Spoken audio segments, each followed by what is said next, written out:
Never pay more when you shop Route 4. Performance Toyota.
This is Talawanda's Dalton Norris, and you're listening to the Butler County High School Sports Report. Hello, Butler County High School sports enthusiasts. You're dialed into another live internet radio broadcast on the Butler County High School Sports Reports radio network. It has snuck up on us. It's week 10 of the high school football season. Tonight, we're in Oxford for a Southwest Ohio Conference and Butler County rival showdown between the Ross Rams and the host, Talawanda Brave. Both teams have a little something in common tonight, which should make this contest a fun one. And that one thing in common is the possibility of life past Week 10. It's the playoffs. I'm Chris Vogt. I'll be leading the way this evening while we welcome in not only my best bud, but also tonight's color commentator, Ken Brunner. Ken, we appreciate you joining in on us on this call, man. Absolutely. Excited to be here alongside you. And, Chris, you can't get much better than this. The season comes down to tonight. Playoff football is upon us. Two teams sitting at 7-2 on the year, both alive in the playoff race, ready to leave it all on the field for a chance to play next week. We are in for a treat. Well, Ken, I think you nailed it there. Let's go ahead and talk a little bit of about the scene. Let's go ahead and set the scene. As you mentioned, both teams are heading into this one 7-2. Ross essentially basically controlling their own destiny here. They beat Talawanda tonight. They're in the Division III playoffs. This isn't about winning the conference. Harrison's already got that wrapped up, but this is now securing a spot in a Week 11 game.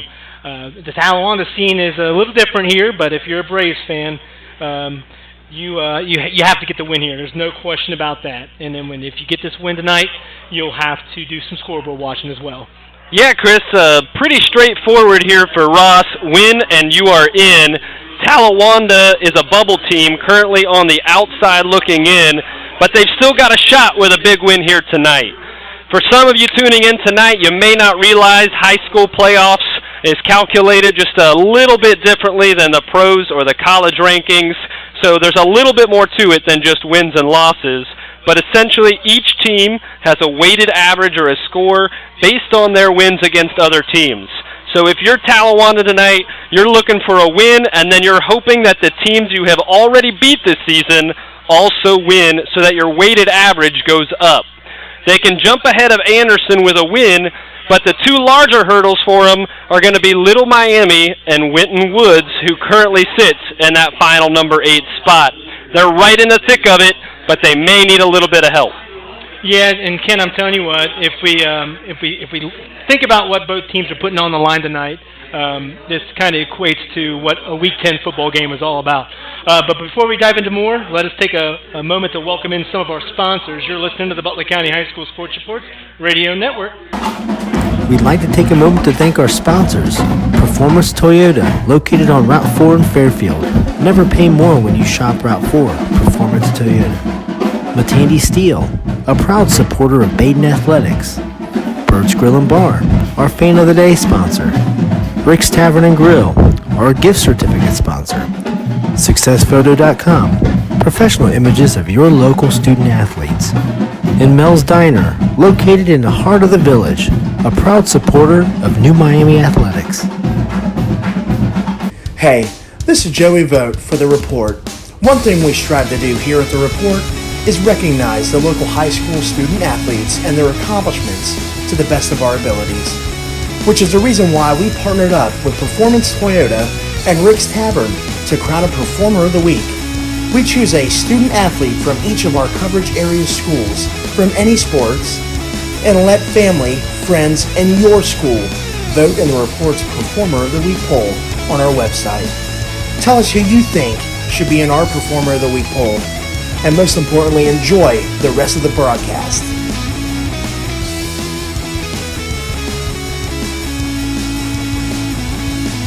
We thank you for listening to a live broadcast on the Butler County High School Sports Report's YouTube channel.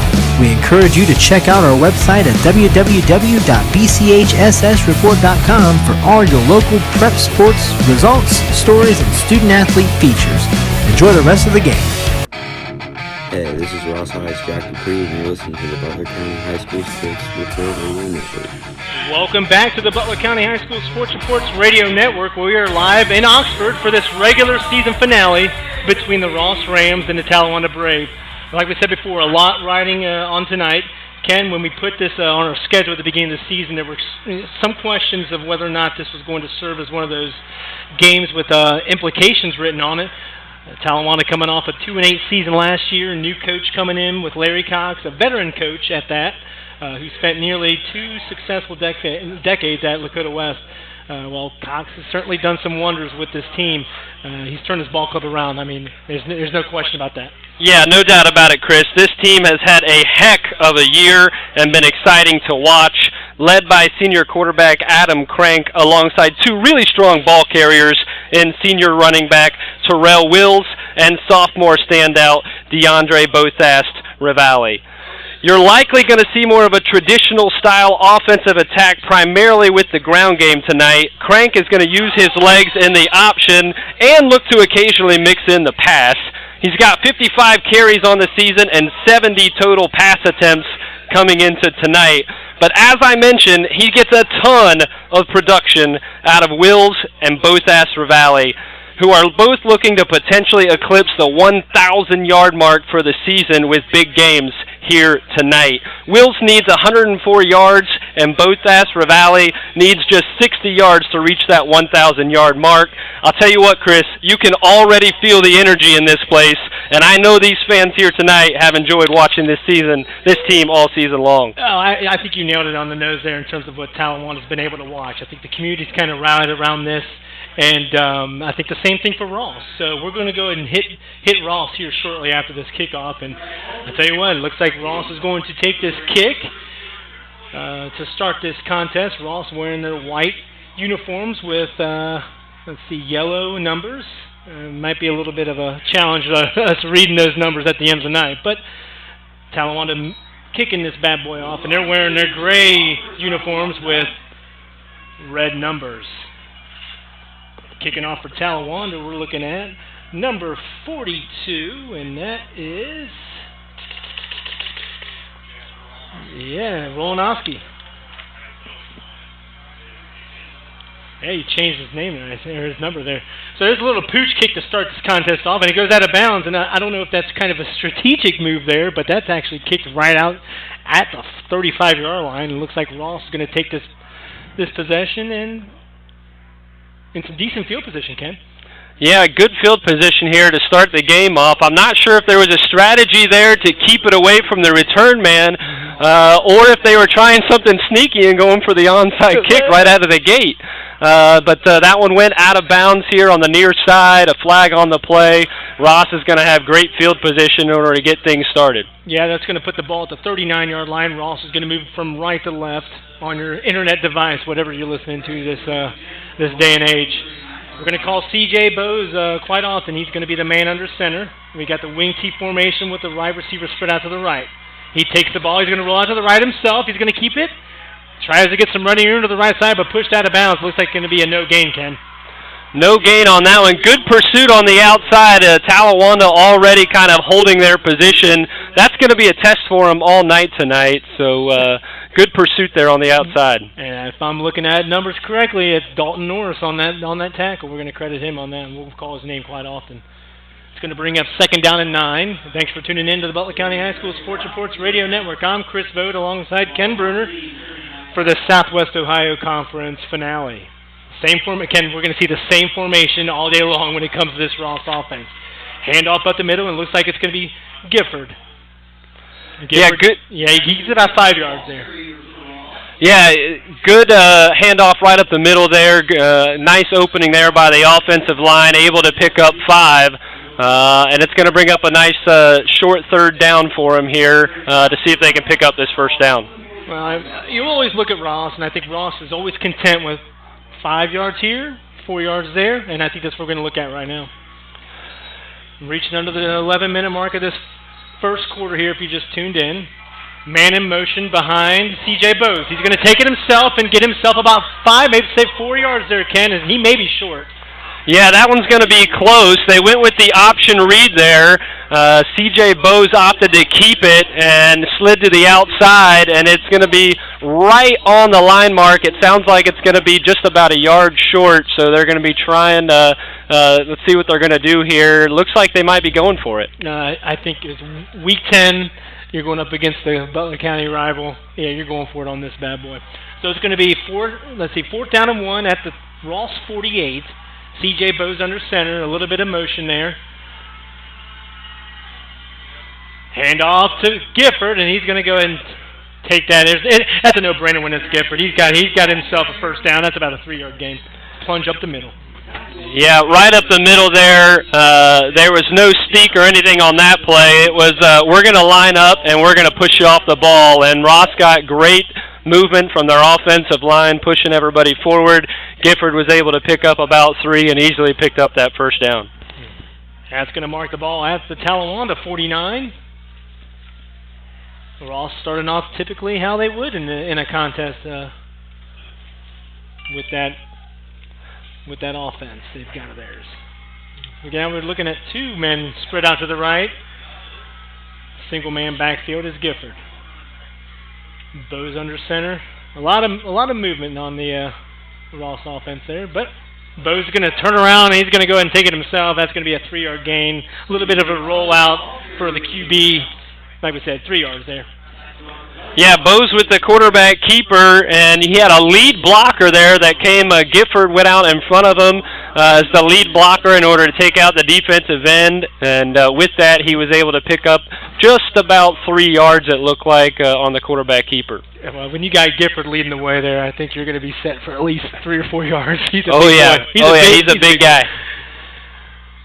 As a wing T formation, spread out to the left is 1 wide receiver. Man in motion. Now we're going into an I formation here. Bose, handoff, Gifford up the middle, and I think he kind of wanted to keep it himself, but he saw that Gifford was going to get some running room at the middle. Pickup of about 4. Yeah, again there with the option read, and so what Bose is doing on that play is he is reading the defensive lineman or the defensive end on that to see where he's going to commit. That's going to be a test for Talawanda all night tonight. Can they maintain their defensive position on those option reads in order to help shut that down? In terms of Talawanda seeing any form of style of offense, I think this might be Dalton Norris's biggest time to shine in terms of his agilities and his features. Here comes formation for Ross. We're looking at under 8 minutes left in this first quarter. Ross driving on their first possession. Bose taking himself, and he's smothered in the backfield. Good pursuit. And who was there? Dalton Norris. Wow, that was a heck of a pursuit. You know, the defense was adjusting perfectly to the motion offense. They slid over to that side, get great penetration there, and then a huge tackle in the backfield for a loss. Yep, Ken, that brings up 4th and 7. Looks like head coach Kenyon Cummins is going to mess around. They're going to go for it. This is 4-down territory. Yeah, they're kind of right in odd field position here, deciding to just see if they can go for this and pick up the 1st down. 7:10 left to go in the first quarter. 4th and 7 here. Man in motion. Bose, play action pass. Drops back, gets a pursuit. He's got some running room there. Hits a defender and pulls forward for another 3 yards, and he fumbled though, Ken. Oh my goodness, I think he did fumble at the end of that play. Are they going to rule him down? He kind of bounced off of a couple of players there. And it looks like they might be ruling him down. That's a good call. Well, C.J. Bowes had some running room there. You saw it up the middle, and then he crunched right into one of the Talawanda defenders. That was a huge hit, and it was. There might have been a called quarterback draw there. He dropped back to pass, and then he took off right up the middle, and was right at that first down mark when it first made contact. Brings up first down and 10 at the 36-yard line. Bowes lost it that time again, and I think he got back on top of it. No, I think that was a handoff to Gifford. Who? Or maybe Gifford came up with it. I think Bowes wanted to get rid of it. He wanted to keep it. So either way, Ross is lucky to have this ball on second down and 8 at the 34-yard line. Yeah, they've come up fortunate a couple of times here on a few of those plays here. Reaching the 6-minute mark of this first quarter. Ken, if you're looking at both of these squads, this might be a 2-hour football game. Here comes wing T formation for Ross. Man in motion in the back. Here comes the read option, but Gifford's going to get that one. He's going to plow ahead for about 3. Let's call that 4 yards to the 30-yard line. Yeah, strong run there. Again with the read option, there was good movement by the offensive line, and Gifford was able to plow ahead for about 3 or 4 yards there. Yeah, I'm thinking that Talawanda may have to bolster up that defensive line there. It looks like you said, Ross definitely has some push there. 5:30 left to go in this first quarter. 3rd down and 4. Ross making a move. You're listening to the Butler County High School Sports Reports Radio Network. It's been the Gifford and Bowes show, which was kind of let's go with that. Cody Smith on the handoff to the left side. Cody Smith gets himself a decent gain, first down to the left side, Ken. Yeah, that was a sweep around to the outside. So Ross had been sticking with kind of the traditional handoffs up the middle, and then a little bit of trickery there, a sweep coming around to the outside, and a huge gain all the way down to the 15-yard line. Sets up first down and 10, like we said, at the 15-yard line. 5 minutes left to go in this first quarter. Ross utilizing one of their strengths, and that's keeping that ball on the ground at this point. 2 wide receivers spread to the right side. Gifford behind C.J. Bowes. C.J. Bowes under center, and Gifford gets it. Shake and bake, a little move, bouncing through some players to the 10-yard line. Wow, what a hit. Oh, wow. Another one on the ground. Gifford, he was going down at the 5-yard line, lost it, but luckily one of his teammates corralled it through. Ross jumps on top of that one again. Gifford with a huge run. He was bouncing off. I think he broke about 3 tackles there and bounced off of 2 or 3 Talawanda defenders before he was finally brought down. Again, it's going to bring a first and goal opportunity, but I think we got some conversation with the... I do see a flag down there on the field on the near side here. I think they called face mask on Ross.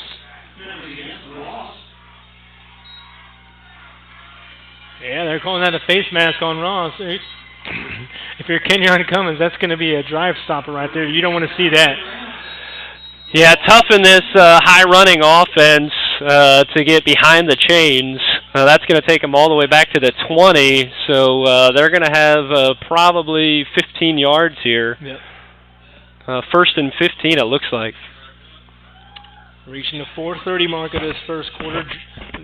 Fantastic first drive for Ross. Could have been disastrous on a couple opportunities for Talawanda to come up with some fumbles here, but Ross has been fortunate to corral them up. Wing T formation. Here comes Bowes rolling to the right side. A little bit of pursuit, Ken, and there's nothing going for that run. Yeah, Talawanda read that beautifully. Huge tackle in the backfield there.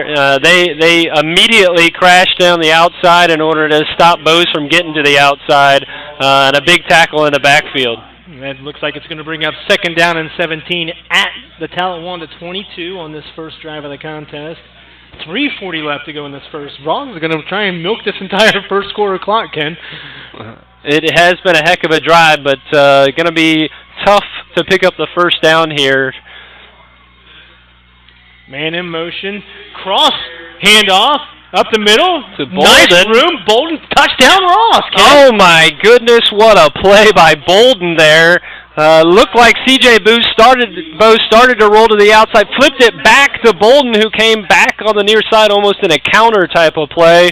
And then they took advantage of Talawanda with some misdirection. The defense was pursuing Bose over on the far side, and then there was a clear lane for Bolden all the way to the end zone. He had one man to beat and was able to get by him in for the touchdown. What a play. Extra point, snap, up. Looks like it's good from here, Ken. And we're good. 7-0 Ross up on top of Talawanda. Textbook drive if you're a Ross Ram fan. So we're going to take this into a break. Ross 7, Talawanda nothing. You're listening to the Butler County High School Sports Reports Radio Network. We'd like to take a moment to thank our sponsors. Performance Toyota, located on Route 4 in Fairfield. Never pay more when you shop Route 4. Performance Toyota. Matandy Steel, a proud supporter of Baden Athletics. Bird's Grill and Bar, our Fan of the Day sponsor. Rick's Tavern and Grill, our gift certificate sponsor. SuccessPhoto.com, professional images of your local student athletes. And Mel's Diner, located in the heart of the village, a proud supporter of New Miami Athletics.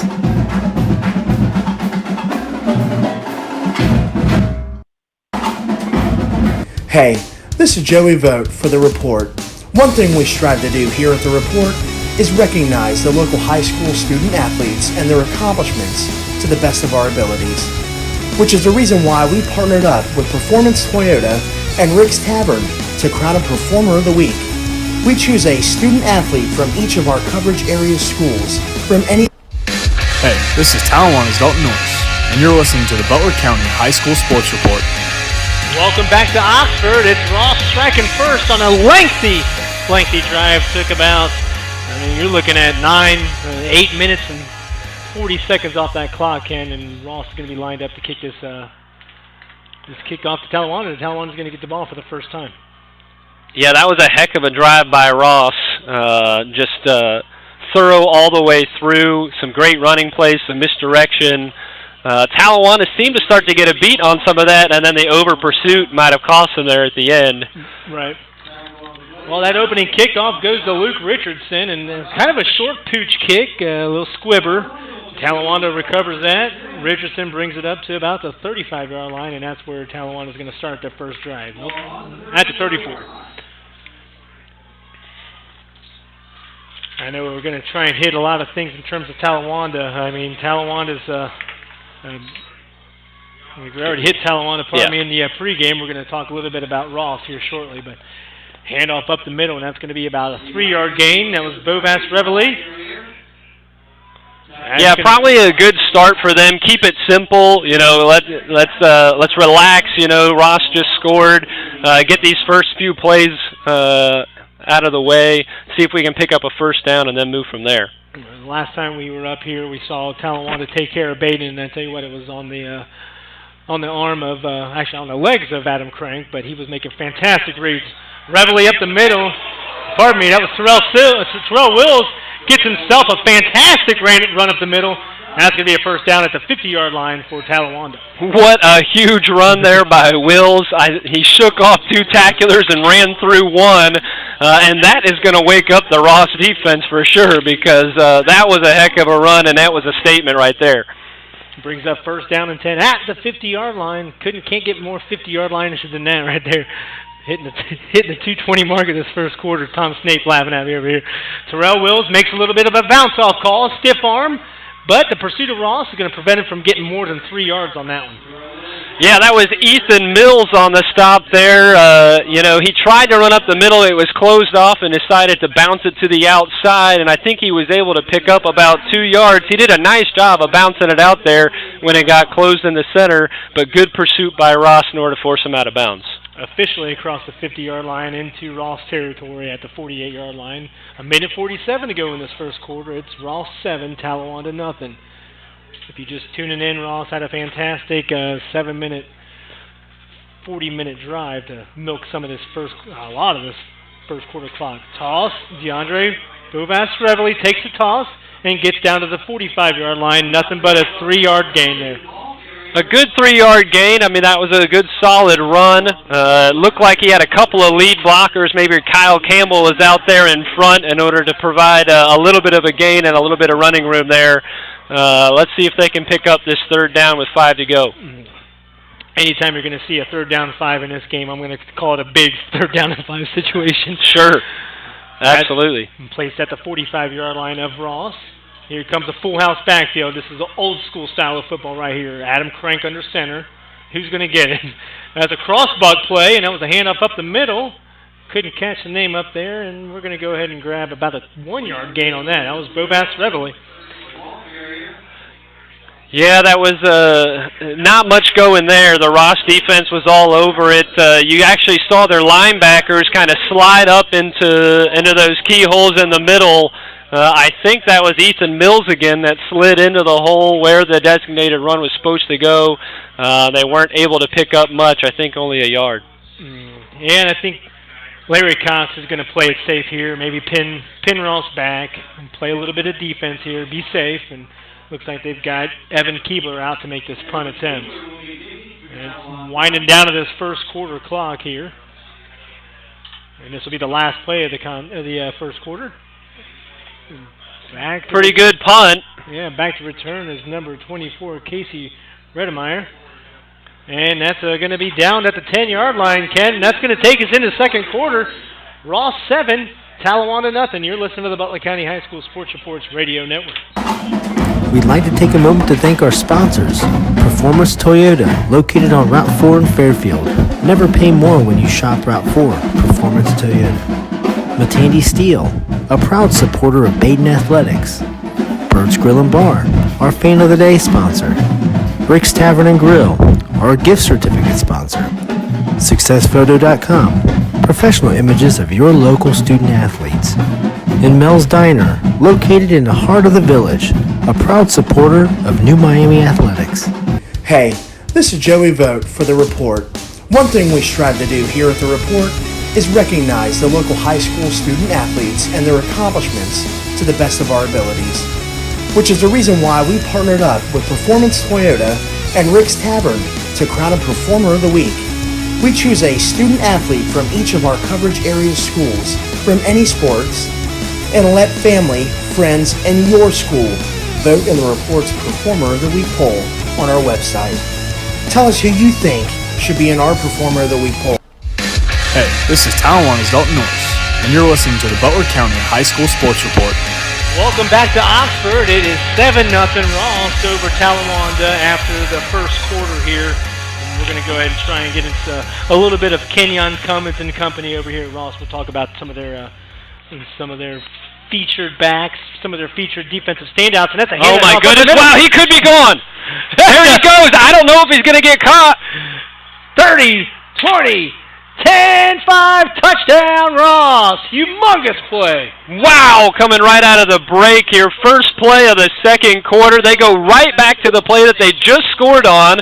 A counter to number 2 Bolden, a senior running back who takes it all the way, takes it the distance, 90-yard touchdown run, and Ross is going to take a 13 currently. They're lining up for the extra point here, but another touchdown for Ross. Wow, what a play coming out of the break. Bolden was actually one of our Butler County High School Sports Report's Performer of the Week nominees for Ross last week. Had a monstrous game, and that kick is up and good. Looks like we're going to be 14-0, Ken. We're going to stay right here. We sit there and talk about Ross in terms of who might be touching the ball, but looking at their offense on the stat sheet, you could probably call just about anybody. You're looking at Gifford. But here, Kenyon Cummins is entering his 3rd year at the Ross helm. We talked to him a few times throughout the season. These guys are a 7-2 team. I mean, no question about it, Ken. We're seeing it right now. They're a good ball club. Extremely solid team all the way around, coming off of a huge victory last week against Thurgood Marshall. And you can tell they're carrying that momentum so far over into this week. They mounted up 63 points last week. The offense has the ability to be explosive, and we've already seen that here some tonight. averaging over 33 points a game on the season. And they do most of it on the ground game. That's what you've heard on many of these calls on these drives. Multi-dimensional option offense led by junior quarterback C.J. Bose and junior running back Jackson Gifford, as well as Mikael Bolden. Yeah, Bolden, thank you. Mikael Bolden, who's already been huge so far in this game. So both Jackson Gifford and C.J. Bose already have 1,000 yards on the season. They're looking to add to those totals tonight. And, you know, like I said, they can be explosive at times. There's no doubt they're going to continue to use that run game throughout this game. Well, with Ken Young coming in as his third year at the helm, definitely has a grasp of what he wants to do with this program. 11:47. It just took 13 seconds off the second quarter clock. A little bit of a squibber there, picked up by Talawanda at around the 35. Picks up about 10 yards on that, and he brings it to the 45-yard line of Talawanda. That's where Talawanda is going to start this their second drive. Yeah, actually a good return there by Evan Keebler. It was a bit of a squib kick, and he was able to scoop it up pretty quickly, and actually was able to gain about 10 or 15 yards after he scooped it up. So Talawanda is going to start with good field position here at the 45. 11:43 left to play in the second quarter. If you just tuned in, you basically missed an entire Ross first quarter there. Pitch to the left side. Looks like we're going to call, is that Bovass Reveille? Nothing going there. Nice pursuit from Ross. Actually, churning some legs there and picks up about 5. Pardon me on that one. Yeah, there was actually good pursuit there by the Rams, but when he was met with contact, he kept churning the legs, came around here to the near side, was able to pick up about 5 yards. A good run there. Yeah, when you're talking about Wills and Bovass Reveille, they're not going to go down with one tackle. Reaching the 11-minute mark of the second quarter, 2nd down and 5 at midfield. Talawanda moving from right to left on your internet radio device. 2 men in the backfield here. Pitch. That's Terrell Wills again. Gets smacked in the mouth in the backfield. That's going to be a 2-yard loss. I'm trying to figure out who smacked him right in the mouth there. Yeah, I think actually that was Bovass Reveille again. But he was met as soon as he received the ball in the backfield, and so I think that was actually about a 2-yard loss. Great penetration there by the Rams defense. Yeah, we'll credit Tanner Meal on that bruising hit to prevent Reveille from going anywhere there. Full house backfield, old school style once again. See Adam Crank under center. You see a lot of cross bug. Actually, Adam Crank with a play action pass, looking for a man. Oh my goodness! Yeah, and I think that was underthrown, Ken. If Adam Crank had a little bit of mustard on that pass, he may have hit his receiver in stride. You know, they have been waiting for that one. You can tell, beautiful play action setup. Adam Crank rolled out just slightly to his right, and he had a man wide open. It looked like that was the tight end, maybe, Blake Orona, who had his man beat, and he was all the way down near the 25-yard line, but just slightly underthrown.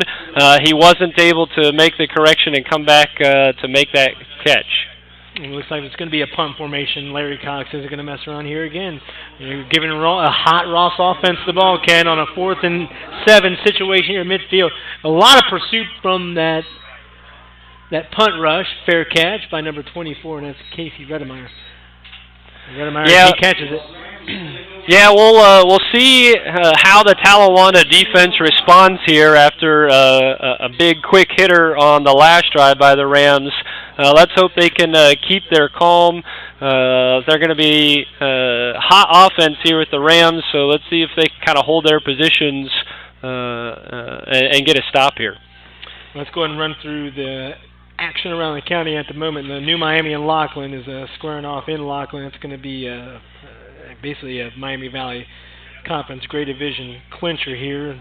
Baden over in Talawanda, or actually, pardon me, Baden is over at McNicholas, Hamilton at Lakota East, Middletown at Lakota West, Colerain at Fairfield, Madison at Waynesville, Edgewood at Mount Healthy, and Monroe at Bellbrook. Nothing going there on that first play from Ross we're going to call that a no gain for Jackson Gifford.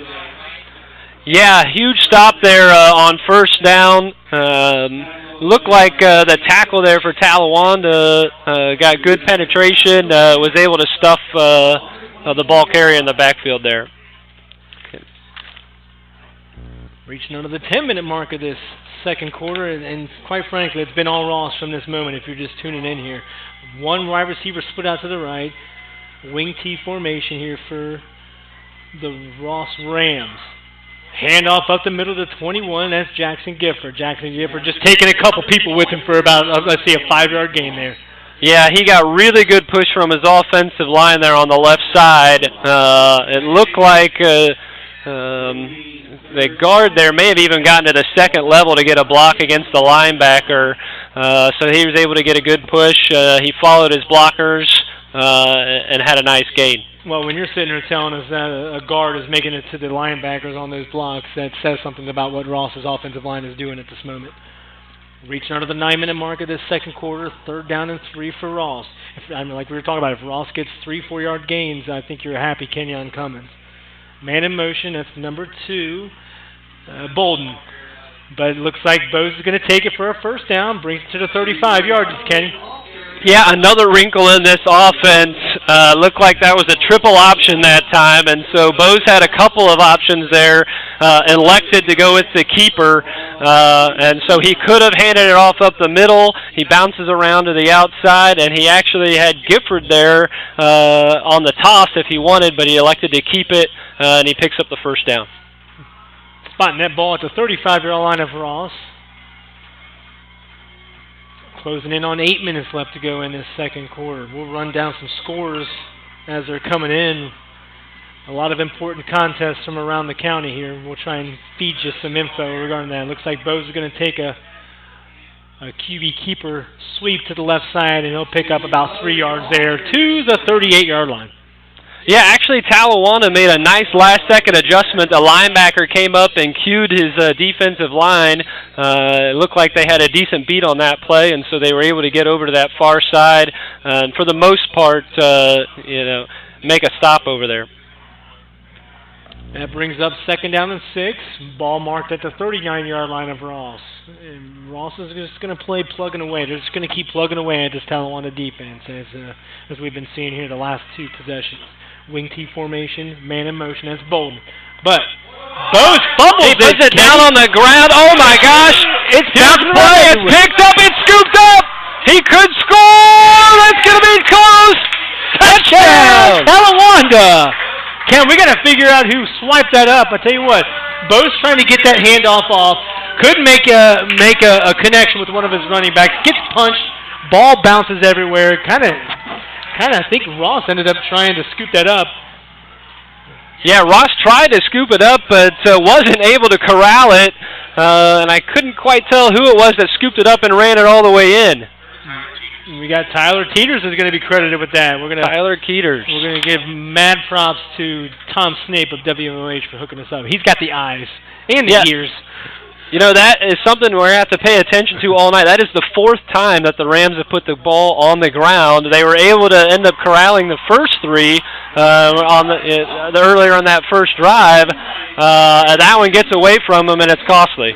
Well, that's going to put Talawanda on the board, closing the deficit. Ross still up 14-7 in the second quarter, 7:13 left to go. You're listening to the Butler County High School Sports Reports Radio Network. We'd like to take a moment to thank our sponsors. Performance Toyota, located on Route 4 in Fairfield. Never pay more when you shop Route 4. Performance Toyota. Matandy Steel, a proud supporter of Baden Athletics. Bird's Grill and Bar, our Fan of the Day sponsor. Rick's Tavern and Grill, our gift certificate sponsor. SuccessPhoto.com, professional images of your local student athletes. And Mel's Diner, located in the heart of the village, a proud supporter of New Miami Athletics.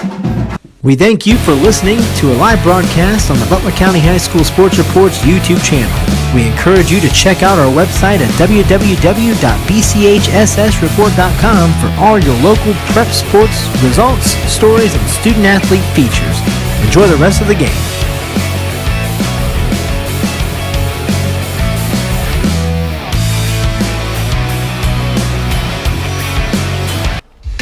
Hey, this is Talawanda's Dalton Norris, and you're listening to the Butler County High School Sports Report. Welcome back to Oxford here. It's 14-7. Ross on top of Talawanda. Talawanda getting any help they can at this point. A little bit of a momentum stopper against Ross, and Talawanda put the defensive touchdown into the end zone. Yeah, Talawanda's right back in this one now, and you knew it was going to take a complete game by the Brave in order to give the Rams a good game here, and picking up some much-needed help with a defensive touchdown. It seems like their sideline is full of some energy. They're going to try to feed on that. Yeah, and it's senior night, too, so I'm sure these seniors all seniors, Ross and Talawanda are leaving it on the field, but a little bit of a special moment for Talawanda. Kicking off will be Talawanda, 7:13 showing on this second quarter clock. 14-7, Ross on top of Talawanda if you're just tuning in. And there's a kick, returned at around the 10-yard line. Going to bring it on up to the right side, past the 25, and down at the 27-yard line. That's where Ross is going to start this drive. Let's go ahead and run through some highlights. Some scores around the county. Madison and Waynesville 0-0 in the first quarter. McNicholas up on top of Baden 3-0 in the second quarter. Colerain up on top of Fairfield 3-0 in one of the bigger contests. Actually slated around the nation. The nation's keeping an eye on that one. Lakota West 7, Middletown 0 in the second quarter. New Miami and Laughlin are locked at 7 in the first quarter. Lakota East 7, Hamilton nothing. Lakota East does have a little bit of playoff opportunity to play for, but they have to beat Hamilton. At this point, Hamilton is in the playoffs if Anderson wins tonight. So I think a lot of the Big Blue are not trying to focus on that Anderson game, because obviously if you're Hamilton's coach, if you're Nate Mahan, you would want to win that game. I think we got a false start. Encroachment there on the defense. Looked like maybe it was a hard count or something. Maybe Talawanda was bringing a blitz there, but a little too quick. 7:05 on the clock here in the second quarter. It's going to be a first down and 5 opportunity for Ross at the 32-yard line. And timeout, I think Ross calling their first timeout of the contest, and that's going to give us a break. You're listening to the Butler County High School Sports Reports Radio Network. We thank you for listening to a live broadcast on the Butler County High School Sports Reports YouTube channel. We encourage you to check out our website at www.bchssreport.com for all your local prep sports, results, stories, and student-athlete features. Enjoy the rest of the game. We'd like to take a moment to thank our sponsors. Performance Toyota, located on Route 4 in Fairfield. Never pay more when you shop Route 4. Performance Toyota. Matandy Steel, a proud supporter of Baden Athletics. Bird's Grill and Bar, our Fan of the Day sponsor. Rick's Tavern and Grill, our gift certificate sponsor. SuccessPhoto.com, professional images of your local student athletes. And Mel's Diner, located in the heart of the village, a proud supporter of New Miami Athletics.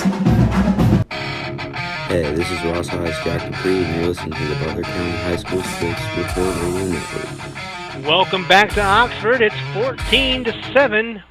Ross on top of Talawanda. It's senior night for the Talawanda Brave seniors here. A little bit of everything to play for in terms of those seniors if you're a Talawanda Brave. I mean, I think, Kenny, if you want to kind of pinpoint exactly what Talawanda needs to do to get into the Division II playoffs, you might have to check up our website at bchssreport.com, because Talawanda has to beat Ross, no doubt about it, and then a lot needs to happen. TJ Bowes with an actual quarterback keeper to the right side, a little bit of a sweep keep there, and brings that to the 41-yard line, first down, Ross. He faked the toss, it looked like, to Bolden there on the outside, and then he came back to the near side.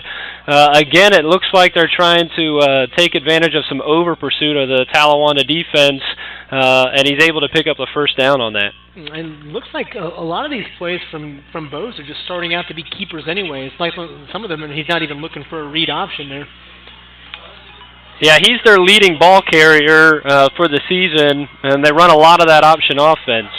Yeah, it looks like a false start on one of the offensive linemen before Bose was able to hand it off to Gifford, and that's going to push them back 5 yards.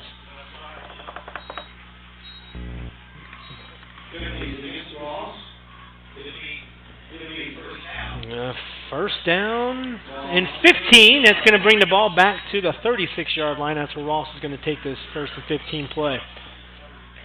Winding down in the second quarter here. We're looking at 6:30 left to go before the halftime break. It seems like this Talawanda defense is starting to settle in a little bit. Let's see what the Ross Rams have here on 1st and 15.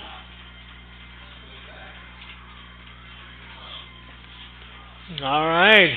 This looks like number 3. Is that Ethan Hall? That is Ethan Hall getting his one of his rare carries, just barreling through some Talawanda Brave defenders there. That's going to pick up about 7 there. Brings it back close to the line of scrimmage. Yeah, another misdirection play there by the Ross Rams. They sent Bolden out to the opposite side, the far side of the field, and then Ethan Hall came across the formation and got the handoff from Bose, and it was able to sneak through a small seam there and able to pick up about 7. That's going to bring a 2nd down and 8 situation for the Ross Rams at the 43-yard line of Ross. Wing T formation, Bose springing to the right side, gets crunched, so wrapped up by some Talawanda defenders, but not until after he gets about 4 or 5 there, Ken. Yeah, absolutely. They actually had him stopped in the backfield there, and shifty spin move there by C.J. Bose. He slipped out of the tackle and was able to fall forward for about 5 yards. Good pursuit by Talawanda, but they got to wrap him up and make that play. 3rd down and 3 at the 48, close to the midfield marker. For those of you tuning in, I'm Chris Vogt alongside Ken Brunner. Ken Brunner getting his first shot at this live broadcast thing. Slaying I'm a pro from way back. What, when we used to announce Madden?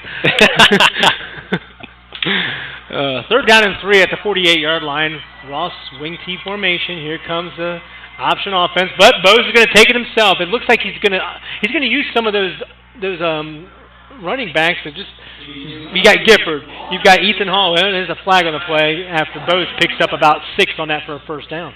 Yeah, I'm not quite sure what the flag is there. Bose just actually faked the handoff and rolled immediately to the far side and then followed a line of blockers, including his running back coming out of the backfield, and they were just kind of able to plow forward there for a big gain, and it looks like the penalty's also going to be on Talawanda. That's going to move them further down the field. Well, that's going to put Ross across the 50-yard line, tack on those extra 15 yards, and you're going to have a 1st down and 10 at the 30-yard line of Talawanda. Yeah, that's going to be a costly penalty for Talawanda. You know, they've been able to kind of slow this offense, but now Ross is mounting another good drive, and they're in really good position. Split out to the right side is number 12, Aaron Smith for Ross. Man in motion is Bolden. But it's a handoff to number 3. That's Ethan Hall, shaking and baking. Gets nothing but about a 2. Maybe we'll give him 2 yards. And the ball is on the ground again. I think they're going to roll him down. I think his momentum may have stopped, and I think he was actually down. So they were going to push his momentum all the way to the 28-yard line. Kennedy. Yeah, that was recovered by Talawanda initially. Terrell Wills. Now the 5th time, I think, that the Ross Rams have put the ball on the ground, but he was ruled down, and I think he was down by contact before that ball popped out. So a good call by the refs here. And they're going to line up here for 2nd and 8, so about a 2-yard gain on that. Okay, you called that down by contact before the rest of it. You're impressive. Bolden in motion, but it looks like Bose is going to take it himself, and that's a face mask. Oh, there's a face mask, no doubt about it, yep. That's going to be another penalty on Talawanda. C.J. Bose with another quarterback keeper here on the near side. And they're running that play really well. I think they've run that play about 4 times just on this drive alone, and they keep picking up about 4 or 5 each time on it. Yeah, going back, it looks like C.J. Bose is just basically turning around and saying, boys, get in front of me so I can use you as blockers, and that's exactly what he's doing. Well, that personal foul is going to take it half. Was that a half? Well, I think they're only going to give that a 5-yarder, Kenny. But that's going to bring up first down for Ross at the 13-yard line. Ken, make it another healthy drive here. Yeah, they're looking solid on this drive. Like you said, it's been mostly quarterback keepers, and he's just been letting big running backs lead the way for him. Hand off to number 2, Bolden, on a little bit of a counter sweep there, and he's going to hit the ball. Did the ball hit the ground again, Ken? The ball is out again, I think. No signal yet, and they're piled on it. Ross is going to recover again. If you're Kenyon Cummins, he's got to find a way to put stickum on this kid's hands. If you're the defense for Talawanda at this point, you are coaching your guys in order to try to punch that ball out because it's been on the turf a lot tonight. Likely Ross is, I think, just looking at some predictions and some implications. I think Ross is going to be seeing a Week 11 game. So if you're Kenyon Cummins next week, you're going to run some fumble drills, some non-fumble drills. Oh, there's no doubt about it. Here comes a wing T formation is C.J. Bose. C.J. Bose hands off to Gifford, crunch up the middle, boom, bam, gets about, maybe we'll call it 2 there inside the 5. Yeah, it looked like they brought in the big formation there, 2 tight ends, and it was a handoff just right up the middle, trying to push their way into the end zone here with a halfback dive. So at this point, I think you're looking at Gifford land there. I think if you got Gifford in the backfield, just hand it to him and just bull through for 2 every time. Time's ticking down. Ken. We got 1:15 left until the halftime gun here. Yeah, if you're Ross, you're keeping an eye on the clock, coming up just on a minute to go, and it looks like they're trying to use as much of the game clock as they can here. Talawanda's not touching their timeouts. I'm kind of curious as to why Larry Cox is just letting them run down. There's Gifford up the middle. Boom. That's a touchdown. 3-yard plunge, and that puts Ross on the board again. Yeah, there was a huge hole for him there. It was a great push by the offensive line right there between the tackle and the guard, and just a huge opening, and a guy as big as Gifford, no problem pushing his way through to the end zone. Yeah. Well, when you're Gifford, you're going up against one tackler. I think that one tackler is probably going to lose. Extra point up, and looks like that was pushed to the left, Ken. That's no good, and that's going to keep it at 20-7 with 50 seconds left to go in this first half. Yeah, it's a rather quick one. Yeah, another good drive there by the Rams.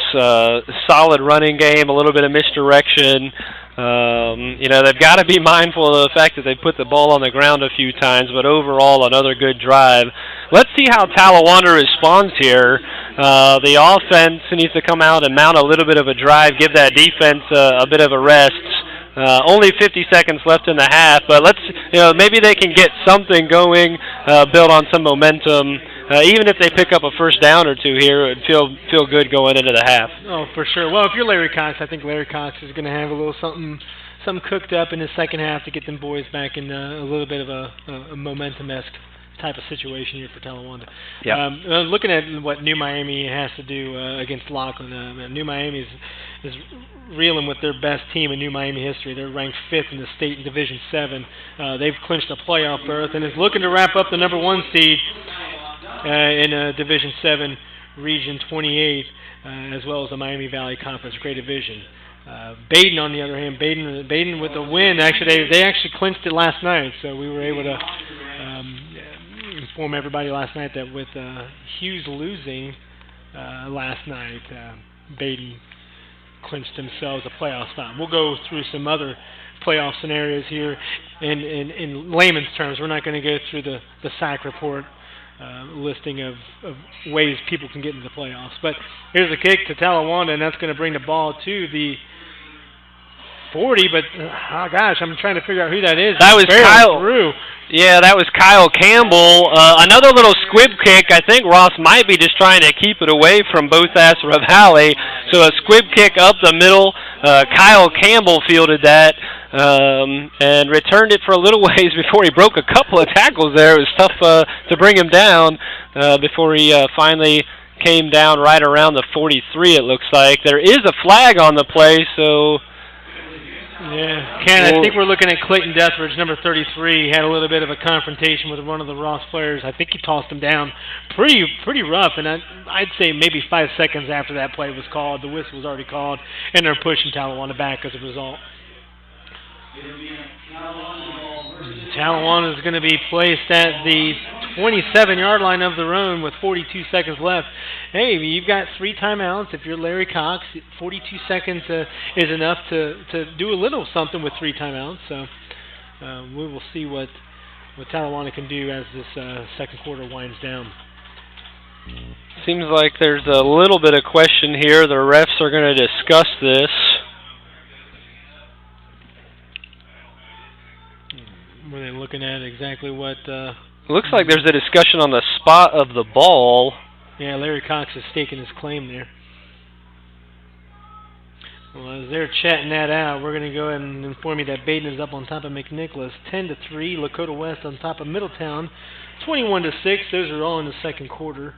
Fairfield is up on top of Coleraine. They just scored at 7-3 in the second quarter. Lakota East and Hamilton are knotted at 7, as is Laughlin and New Miami locked in at 14 all. Full house backfield. Looks like it's going to be a handoff to DeAndre Bothas-Reveille. Oh, spin wow, move. what a move. Yeah, that was a spin move, and he's finally brought down after getting about an 11-yard gain. Fantastic run, Kenny. You saw that. Oh, and a flag there at the end of the play. That might be a late hit on the Rams. We'll see what that call is. Yeah, all fingers are pointing to Ross at this point. So Talawanda may be getting a little bit of a break here with a minimal amount of time left in the second quarter. Yeah, that's going to stop the clock for him as well. Bothas-Reveille there on the handoff. Bounces it over here to the near side, and then it looked like, you referenced Madden earlier, it looked like he hit the old circle key with the spin move, and bounces off of 2 defenders and ends up with a huge gain. And that's going to move him all the way across the 50-yard line. It looks like onto the Rams' 45-yard line, and they've got something going here all of a sudden. Well, Larry Cox is in business here, not even using a timeout. Within 10 seconds of that play, you gained about 35 yards there, Ken. Yeah. And so it looks like Crank is in a shotgun here, a little bit of a pistol formation.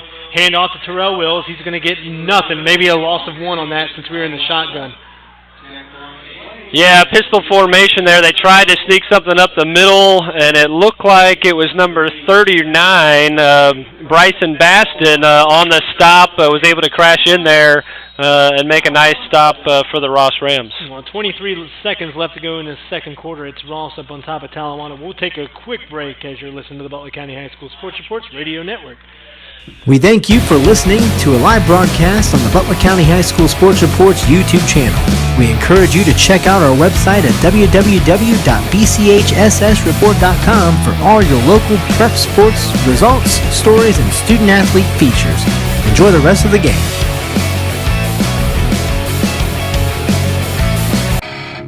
Hey, this is Ross High's Jack Dupree, and you're listening to the Butler County High School Sports Report Radio Network. Welcome back to the Butler County High School Sports Reports Radio Network. I'm Chris Vogt alongside Ken Brunner. We're here in Oxford for this regular season finale between the Southwest Ohio Conference programs of Ross and Talawanda, as well as Butler County programs as well. Here comes pistol formation is Crank. Crank with a quick pass to the right side. He connects with Bothas-Reveille, and he gets himself about, we're going to call that 15 yards on that. Nice little quick out to Bothas-Reveille and picks him up a first down, Ken. Out of bounds, too, I think. Yeah, that was a great quick play. Set up almost like a little screen almost out there. Bothas-Reveille slides by a couple of defenders and picks up about 12, and I think he was able to get out of bounds, so that's going to stop the clock. We do have an injury, it looks like, a Ross Ram down. Yeah, it looks like Ross is going to go ahead and attend to him and see if he's all right. We hope that he's okay. We will kind of keep an eye on who that player is as we're at 16 seconds left to go in this second quarter. We're going to take a break as a Ross player is being attended to. You're listening to the Butler County High School Sports Reports Radio Network. Hey, this is Joey Vogt for The Report. One thing we strive to do here at The Report is recognize the local high school student athletes and their accomplishments to the best of our abilities, which is the reason why we partnered up with Performance Toyota and Rick's Tavern to crown a Performer of the Week. We choose a student athlete from each of our coverage area schools from any sports and let family, friends, and your school vote in the report's Performer of the Week poll on our website. Tell us who you think should be in our Performer of the Week poll, and most importantly, enjoy the rest of the broadcast.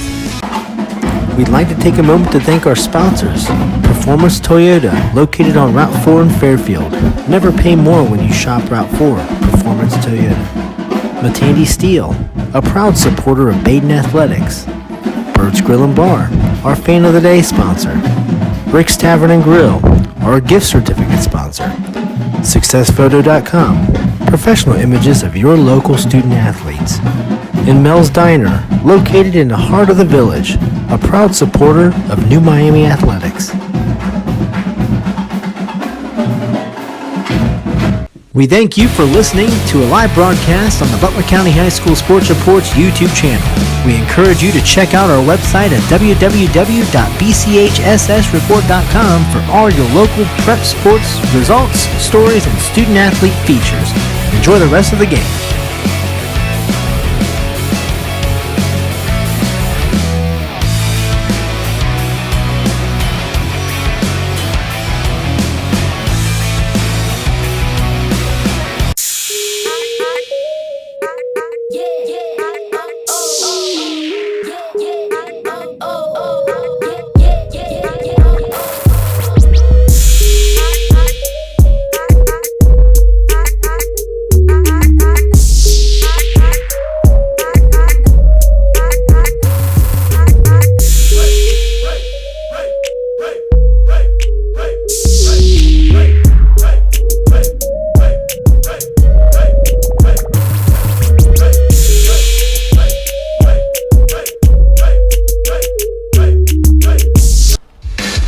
This is Talawanda's Dalton Norris, and you're listening to the Butler County High School Sports Report.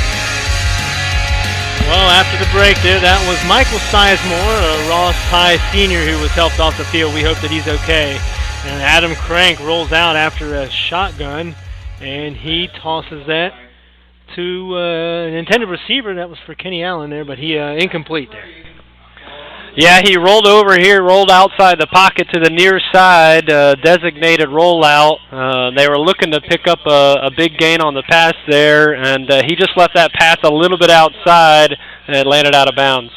And second down and 10 at the Talawanda, at the Ross 33, 12 seconds left. You're leaving two timeouts on the board, but Talawanda hasn't need to use them. We're going to see if they can get a quick play here, use a timeout and possible field goal. Timeout Ross. Timeout Ross.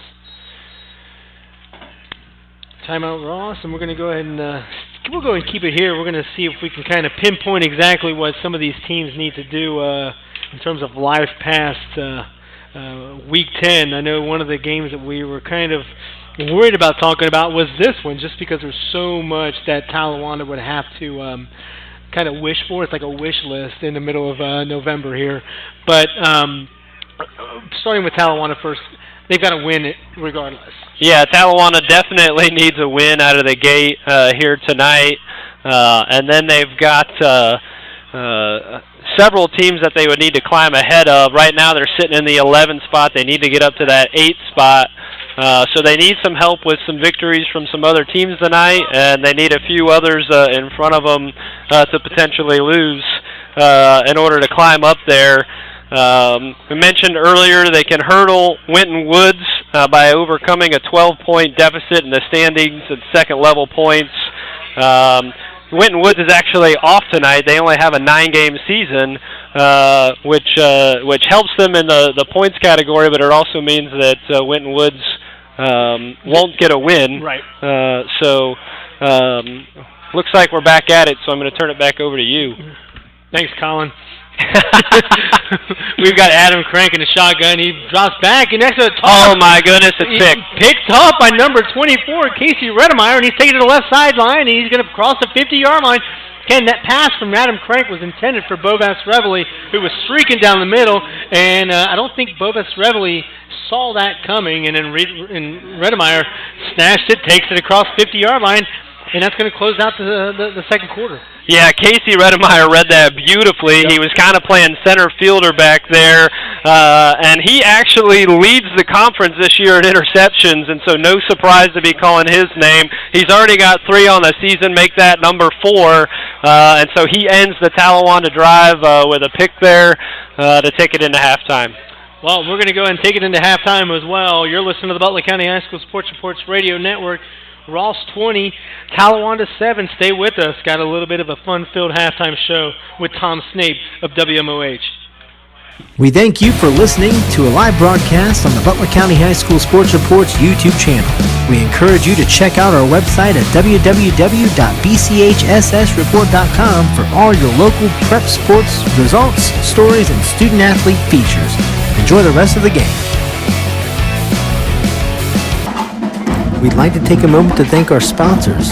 Performance Toyota, located on Route 4 in Fairfield.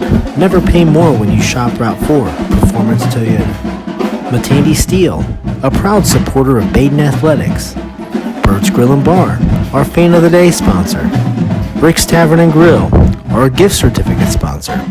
SuccessPhoto.com, professional images of your local student athletes. And Mel's Diner, located in the heart of the village, a proud supporter of New Miami Athletics. Hey, this is Joey Vogt for The Report. One thing we strive to do here at The Report is recognize the local high school student athletes and their accomplishments to the best of our abilities, which is the reason why we partnered up with Performance Toyota and Rick's Tavern to crown a Performer of the Week. We choose a student athlete from each of our coverage area schools from any sports and let family, friends, and your school vote in the Report's Performer of the Week poll on our website. Tell us who you think should be in our Performer of the Week poll, and most importantly, enjoy the rest of the broadcast.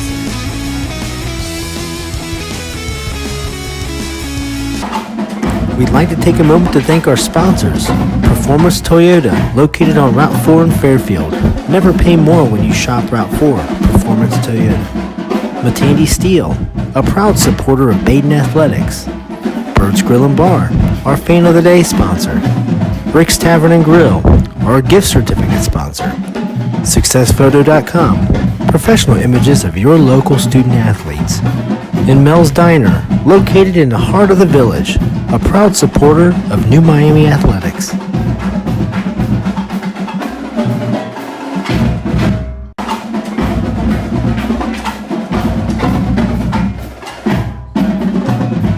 Hey, this is Joey Vogt for The Report. One thing we strive to do here at The Report is recognize the local high school student athletes and their accomplishments to the best of our abilities, which is the reason why we partnered up with Performance Toyota and Rick's Tavern to crown a Performer of the Week. We choose a student athlete from each of our coverage area schools from any sports and let family, friends, and your school vote in the Report's Performer of the Week poll on our website. Tell us who you think should be in our Performer of the Week poll, and most importantly, enjoy the rest of the broadcast.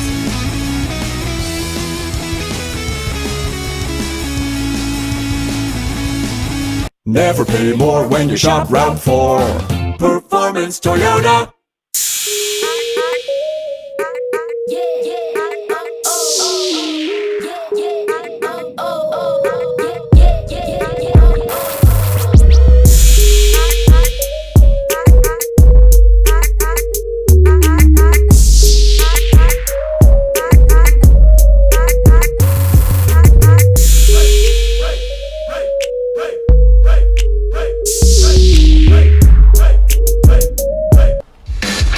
This is Talawanda's Dalton Norris, and you're listening to the Butler County High School Sports Report.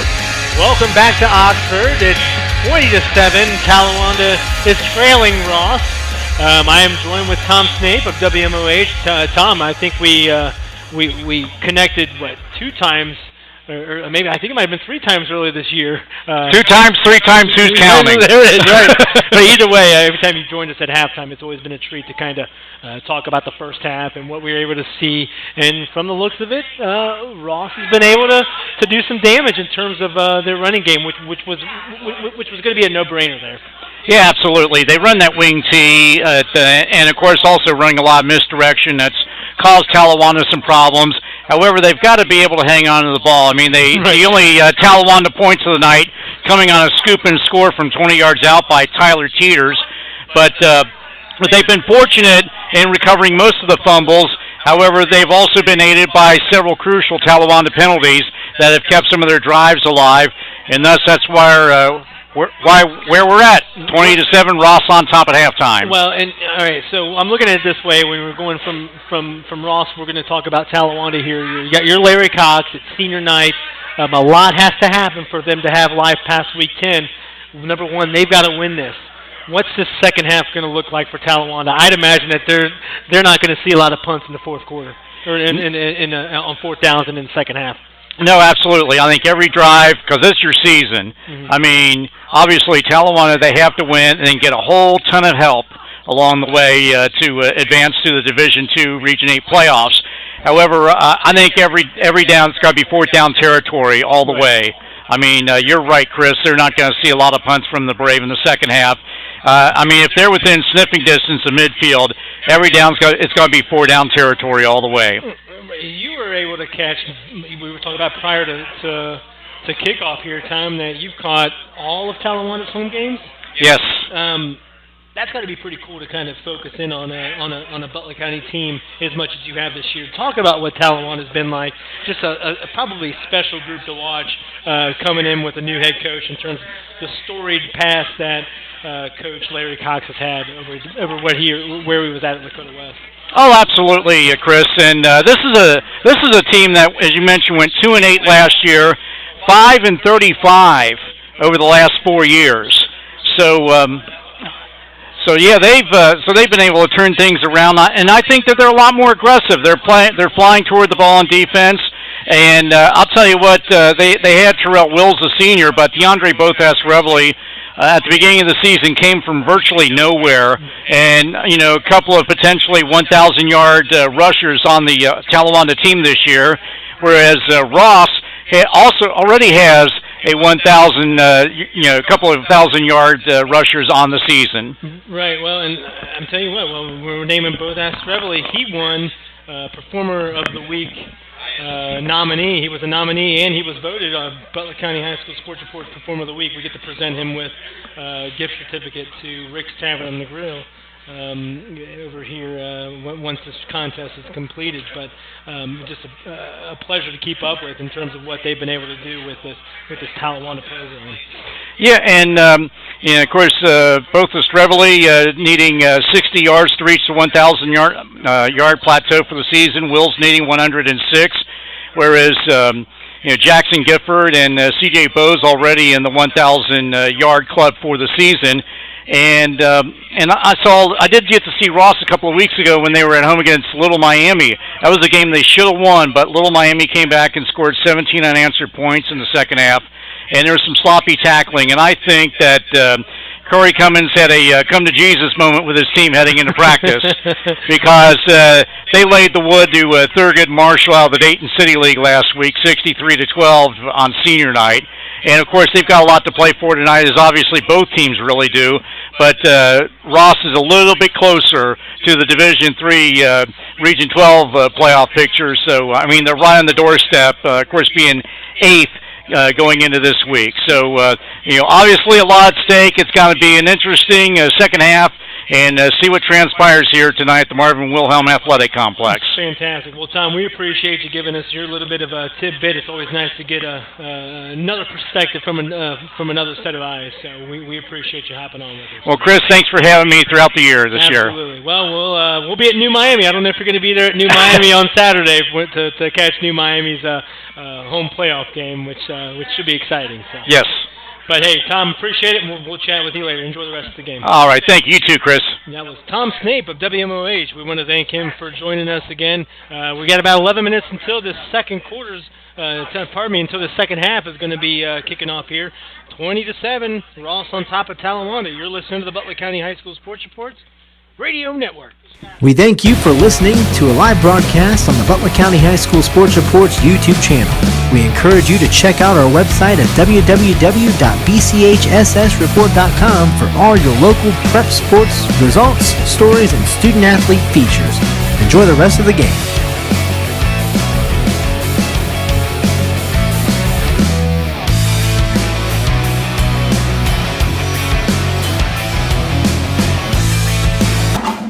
We'd like to take a moment to thank our sponsors. Performance Toyota, located on Route 4 in Fairfield. Never pay more when you shop Route 4. Performance Toyota. Matandy Steel, a proud supporter of Baden Athletics. Bird's Grill and Bar, our Fan of the Day sponsor. Rick's Tavern and Grill, our gift certificate sponsor. SuccessPhoto.com, professional images of your local student athletes. And Mel's Diner, located in the heart of the village, a proud supporter of New Miami Athletics.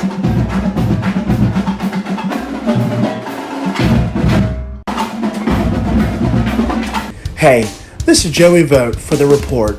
One thing we strive to do here at The Report is recognize the local high school student athletes and their accomplishments to the best of our abilities, which is the reason why we partnered up with Performance Toyota and Rick's Tavern to crown a Performer of the Week. We choose a student athlete from each of our coverage area schools from any sports and let family, friends, and your school vote in the Report's Performer of the Week poll on our website. Tell us who you think should be in our Performer of the Week poll, and most importantly, enjoy the rest of the broadcast.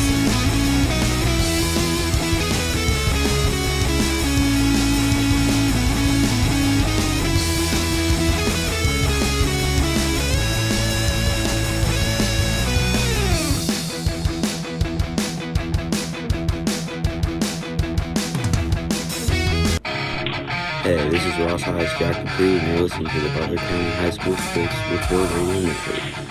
Welcome back to the Butler County High School Sports Reports Radio Network. We are at the half here in Oxford, where it is 20-7.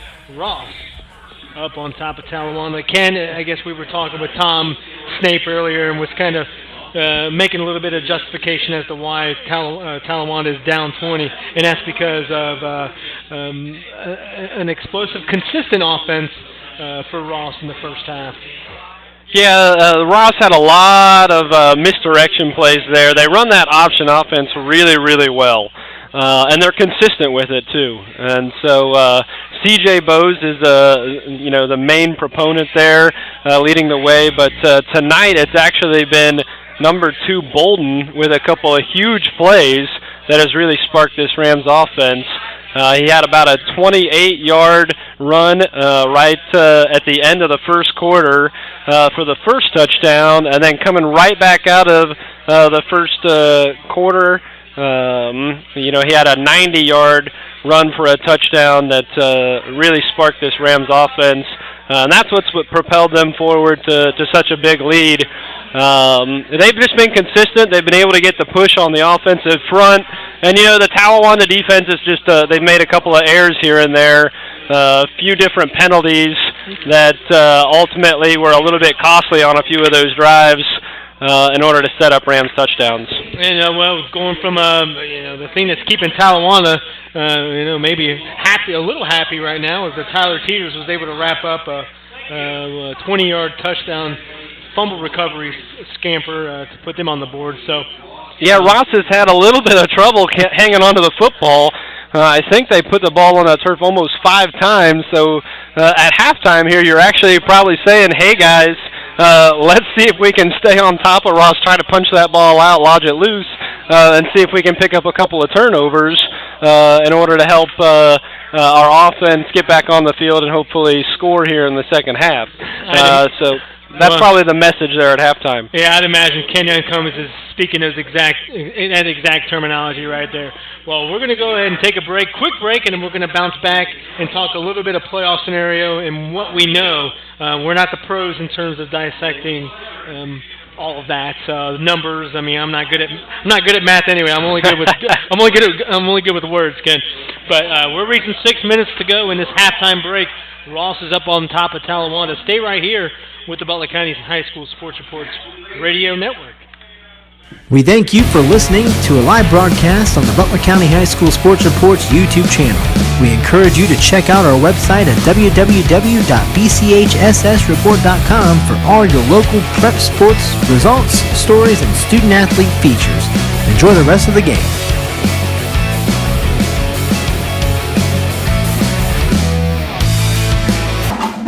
We'd like to take a moment to thank our sponsors. Performance Toyota, located on Route 4 in Fairfield.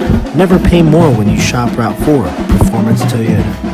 Matandy Steel, a proud supporter of Baden Athletics. Bird's Grill and Bar, our Fan of the Day sponsor.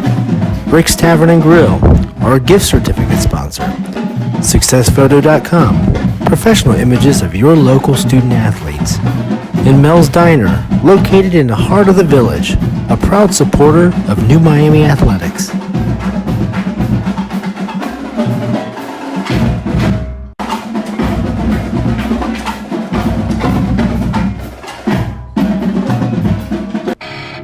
Hey, this is Ross High's Jack Dupree, and you're listening to the Butler County High School Sports Report Radio Network.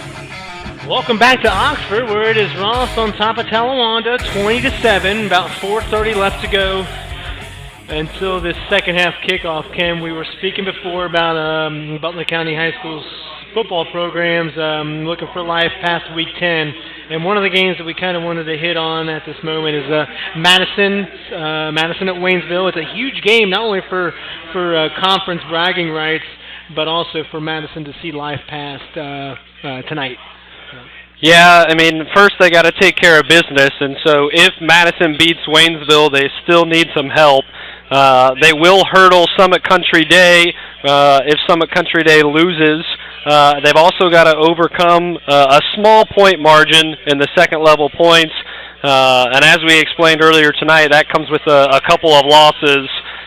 So they're going to need wins from Carlisle, Dixie, Reading, and Preble-Shawnee in order to make that happen. Yeah, a lot of this we've got to kind of credit, all the credit needs to go to Joel Sackenheim in terms of him dialing in on what these Harbin points do and how these teams stack up in terms of their wins and losses. Strength of schedule really isn't. It sort of doesn't really mean anything. It's what you want the teams that you beat to do something. So I guess in a sense you can't call that a strength of schedule. In a sense, that's true. Yeah, you're rooting for those other teams to get a win, right. And you're hoping actually that the teams you're going up against end up with a loss. And so Madison actually will hurdle Blanchester with a Blanchester loss. They can still surpass them with some points if Blanchester wins. They need a couple of wins from their own schedule, the people that they have beat this year, which are Carlisle, Dixie, Reading, and Preble-Shawnee, and that helps kind of their overall strength and their wins, and it'll increase their average if that happens. Well, it looks like at this point it's Waynesville up on top of Madison at the half, 7-0. Not out of reach there if you're a Mohawk fan, so we'll keep a keen eye on that one. Baden is defeating McNick 10-3 at the half. However, last night there was a contest that was able to give Baden the clinch, which was, I believe it was Hughes. Hughes ended up losing to Western Hills last night, so they were able to grab that. Thanks Tom Snape on the ball there for us. Baden was able to clinch himself a playoff spot because of that contest last night. Right. I think Baden fans are thinking a lot of people last night. So kind of pinpoint on that. Baden grabbed a little bit of help last night to kind of ease the pain a little bit about going into tonight. So Baden is currently up at the half, and even though they clinched last night, you want to go into the postseason with some momentum. And so you're looking to get a victory over a McNick team in order to keep the season rolling on a positive note, go into the playoffs with a solid win. And so they're going to be looking to still get a win tonight in order to further solidify that, as well as potentially move up in the overall seats. Yeah, a lot of this you can go on the Butler County High School Sports Report's website, bchssreport.com. You can check out all the playoff. I keep getting cookies, and I just keep grabbing them, so I'm going to eat them. In terms of this Hamilton-Lakota East, we're going to go and quickly go over this as we got 43 seconds left to go in this halftime break. Hamilton wins, they're automatically in. However, it doesn't necessarily mean that if Hamilton loses, they can get some help if Anderson defeats, just straight off the bat, if Anderson defeats Loveland, Hamilton is in. Yeah, and so that's a pretty likely scenario probably, but you don't want to count on everything. And so, yes, if Anderson beats Loveland, that puts Hamilton in. Obviously, if they get the win over Lakota East, that should put them in as well. They can, if any of the other happen as well, they can also clinch. If Princeton gets a win over Mason, also if the Kings has a win and Lebanon win, so they need both of those to happen, and that would give them the points they need to get in. A Kings win and a Sycamore win would also give them enough points to get in. Middletown win, a Turpin win, and a Lebanon win. Middletown, Turpin, and Sycamore, or Middletown, Turpin, and West Claremont. So lots of options is what it boils down to there, Chris, for Hamilton. So they're looking pretty good. It's a good likely chance that they'll end up making the playoffs. Well, with what Division I Region 4 is shaping up to be, it's always been a stacked region. Lakota East on the outside looking in. They've got to beat Hamilton, but they're winning 14-7, so that's a start there. In terms of what Lakota East needs to do, I think it's a rap sheet. It's a plethora of items that Lakota East would have to look at in terms of them getting in life past tonight. There is a full laundry list of items that would have to happen for Lakota East. Good for them that right now they've got the lead and they're taking care of business against Hamilton. But on top of that, they're going to need quite a bit of help. Right. And I'm not going to go through every single option here because there are a lot of them. Like Chris said, I would say head on over to the website. We've got a full detailed breakdown of every possible scenario for your team. Check it out there, and you can see all the different things that have to happen for your team to get in, especially if you're one of those bubble teams. That's going to give you a full breakdown of who needs to win, what help you need, who needs to lose in order for your team to get in. Well, we're looking at the half. Fairfield is on top of Colerain in one of the most anticipated contests, being eyed at MaxPreps.com, called this top 5 contest for this week, and it's saying something when you got Max Preps. I am one of your contests in this area. Indians up on top 7-3 over Colerain. Yeah, that is a big game all the way across, like you said, not only this area, but even maybe across the nation. So people are going to be paying attention to that. Colerain, a long history of being successful. Across the nation at state, etc. Fairfield having a huge year this year, 9-0 on the season. Looking to claim that GMC title this year, and so right now a bit of a defensive game, just right. at 7-3. But Fairfield holding on at the moment, so that should be an interesting second half. Fairfield Alumni Stadium was expected to be packed to the brim. We've got Jacob Bingham covering that one. Matt Vogt is on the photo duty for that one, so we look to our website for post-game action in terms of that. Well, Lakota West is basically a shoe-in. I think they're going to be looking good after this win against Middletown, so they'll be sitting in around this 5 and 6 spot. They could get a home game, but I think that quite a few things have to happen for for Lakota West to sneak up into that 4th spot. So. Yeah, the Firebirds this year are sitting at 7-2 on the season. It looks like they're going to go to 8-2, already up 31-7 at halftime over Middletown. So they've got a commanding lead. Don't want to mark that one off just yet, but they're looking pretty solid. They've already clinched a playoff berth.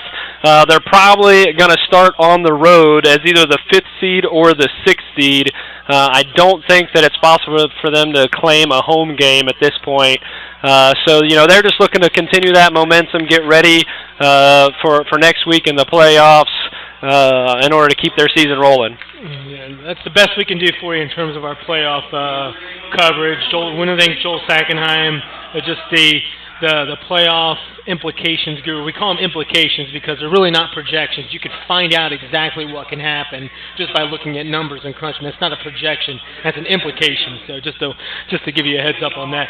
All right, we're going to kick off this second half. Ross is going to be booting it up over to Talawanda. Talawanda's going to be moving from right to left on your device. For those of you tuning in, we're the Butler County High School Sports Reports Radio Network. I'm Chris Vogt alongside Ken Brunner. And it's 20-7, Ross on top of Talawanda. And like we were talking about before, Ross had all the momentum going in that first half. A little bit of a low squibber recovered by Talawanda. Talawanda's going to bring it over to the 30-yard line. Some room to the 40-yard line. 45, crosses the 50, pushed out of bounds. Ken, good start for Talawanda. That's a great start for Talawanda. It was Bothas Rivali on the return there. They've been trying a little squib kick there in the first half there, and that one was a little bit more of a line drive. It got all the way back to him, and maybe that's why they've been kicking it short, because he had a huge return. He was able to slide by a few defenders, brings it all the way back across midfield, and the Talawanda is in business here to start the second half. That's just what they needed. Well, you name that is the reason why teams kick that ball into the ground on the kickoff. It's because you want to keep the other team's best players from creating space on those returns. Yeah. Handoff up the middle is I think we're looking at Bothas Reveille, and he's going to take that ball, but we'll give that a 1-yard gain to the 43-yard line. That's where it's going to be second down, and we'll call that second down and 10. Yeah, Bothas Reveille was basically stood up just past the line of scrimmage. Somebody was able to wrap onto his right leg there. He didn't quite go down. He was dancing, trying to hop out of it before the Rams finished off the tackle. Full house backfield. Adam Crank hands off to Bothas Reveille again. Rounded up from that Ross defense at the line of scrimmage. Hey, we'll give him about 2 on that. We'll give him 2 on that one. So we'll call that second down and 8 for the Talawanda Brave. Yeah, Talawanda is still lined up in that T-bone formation, and right there he had 2 other lead blockers that led the pursuit there around to the far side. They were trying to find a seam there, but closed off well there by the Rams defense, and so they only pick up a couple. Third down and 8. Ball marked at the Ross 41. Talawanda trying to get a little momentum as we enter this second half. Toss over to the left side. That's Terrell Wills. Terrell Wills gets himself a first down. Push the chain for Talawanda.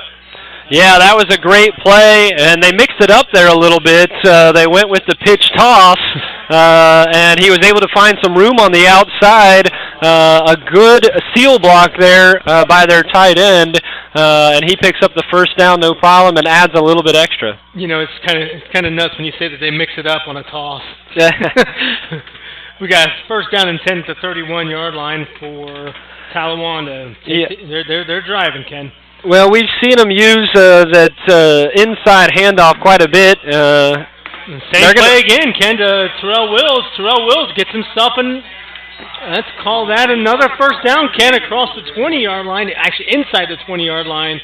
First down, pushing the chains again. Well, they're just getting great pursuit here to the outside by their entire offense, a couple of lead blocks, and they're getting a great seal block against the defensive end of the Rams, and he's not able to get the pursuit.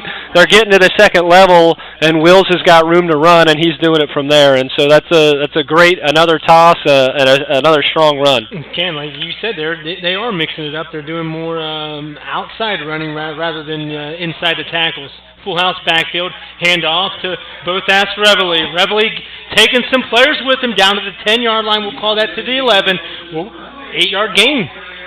Another strong run there by Bothas Reveille, and what you're seeing here is that by running here to the outside, that those Rams linebackers actually started to honor that a little bit, and they were slid out toward the outskirts, which opened up a seam in the middle. And so once he got past the defensive line, he had a little bit more running room up the middle. And we're reaching a 9-minute mark of this third quarter. Talawanda trying to muster up a little bit of momentum here on this first drive of the second half.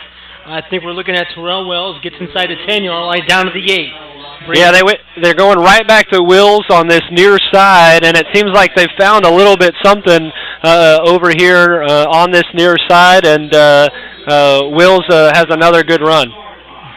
8:50 and counting here in this third quarter, 20-7. Ross on top of Talawanda, but Talawanda's not straying away here. This is an impressive start to this second half. Like you said, Ken, Ross kind of, I wouldn't say stepping back on defense a little bit. It's just Talawanda is maneuvering a little bit of an offensive scheme a little bit. Bothas Reveille to the left side. Wow, there he goes. Inside the end zone. Ken, that play was supposed to go to the right side. Shoots it to the left side. 8-yard touchdown run, Bothas Reveille. Yeah, but great sidestep there by Bothas Reveille. That play was designed, like you said, to the right side of the line, and it closed up quick. And initially, I thought he was going to bounce it to the outside over on the far side, but then he came back along this side. He picked up a couple of blocks along the way, made a man miss, and takes it all the way into the end zone. What a run. Yeah, Ken, that's a huge momentum shift for Talawanda out of this break, and they're going to line up for this extra point up, and it looks like it's right down the middle if we see it from here correctly, and it is. It's 20-14, and Ken, that puts Talawanda right back in the game. That is a heck of a drive coming out of the break. You got to give the coaches credit there. That's a huge momentum shift for the Brave. I'm also going to look at that extra point that Ross missed out on. We'll see if that's going to come back and haunt them. But we're going to take a small break. You're listening to the Butler County High School Sports Reports Radio Network. Hey, this is Joey Vogt for The Report. One thing we strive to do here at The Report is recognize the local high school student athletes and their accomplishments to the best of our abilities, which is the reason why we partnered up with Performance Toyota and Rick's Tavern to crown a Performer of the Week. We choose a student athlete from each of our coverage area schools from any sports and let family, friends, and your school vote in the Report's Performer of the Week poll on our website. Tell us who you think should be in our Performer of the Week poll, and most importantly, enjoy the rest of the broadcast. Hey, this is Talawanda's Dalton Norris, and you're listening to the Butler County High School Sports Report. Welcome back to Oxford, where it is Ross 20, Talawanda 14, 8:21 shown on the third quarter clock. And just out of the break, seeing a Talawanda drive, touchdown run. Bothas Reveille puts them back on the board and pulls it to within 6. Impressive drive, like we were talking about, Ken. Larry Cox and company needed that. Yeah, absolutely. That's a huge start for them coming out of the break. And now they're going to kick off to the Rams, and let's see if their defense can get a stop. Here's a little squib pooch kick, fair catch, beautiful call. That's number 27. We'll call that. Yeah, 27, Tanner Smith. Yeah, that was a beautiful call. I really like this smart heads-up play. You really don't see that from a quick-thinking situation like that. A high school football player making that call. Beautiful fair catch. And now Ross is going to get the ball at their own 35. No harm, no foul there. Yeah, I mean, that was a good decision. That ball actually had a little bit of air to it, and so Talawanda was hot on the pursuit there. So a good decision to field that cleanly, especially since it had a few fumbles there in the first half. Wing T formation, C.J. Bowes under center, a man split out to the left side. Hand off to Jackson Gifford, shaking and baking through that defensive line, gets himself about 5 yards to the 40-yard line.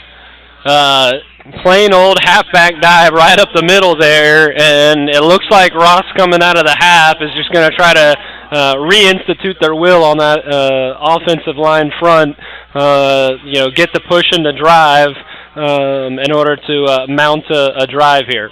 Second down and 5 at the 40-yard line of Ross. Ross driving after Talawanda, put some points on the board to start the second half. It's 20-14 with 7:45 left to go in this third quarter. Handoff to Jackson Gifford. He'll at least carry 2 or 3 people with him every time. That's going to cross the 45-yard line, and he's going to get a first down there and push the chains for Ross. Yeah, he got a great block by number 54, Will Mischke, on the offensive line there, who got good push right off the snap and was able to create a seam for him. And so another strong run there. First down and 10 at the 46-yard line. Ross approaching midfield, not quite there yet. We're going to keep you up to date with some scores from around the county as we wind down on this Week 10. It's been a fantastic school year. It's a football year for these Butler County high school programs.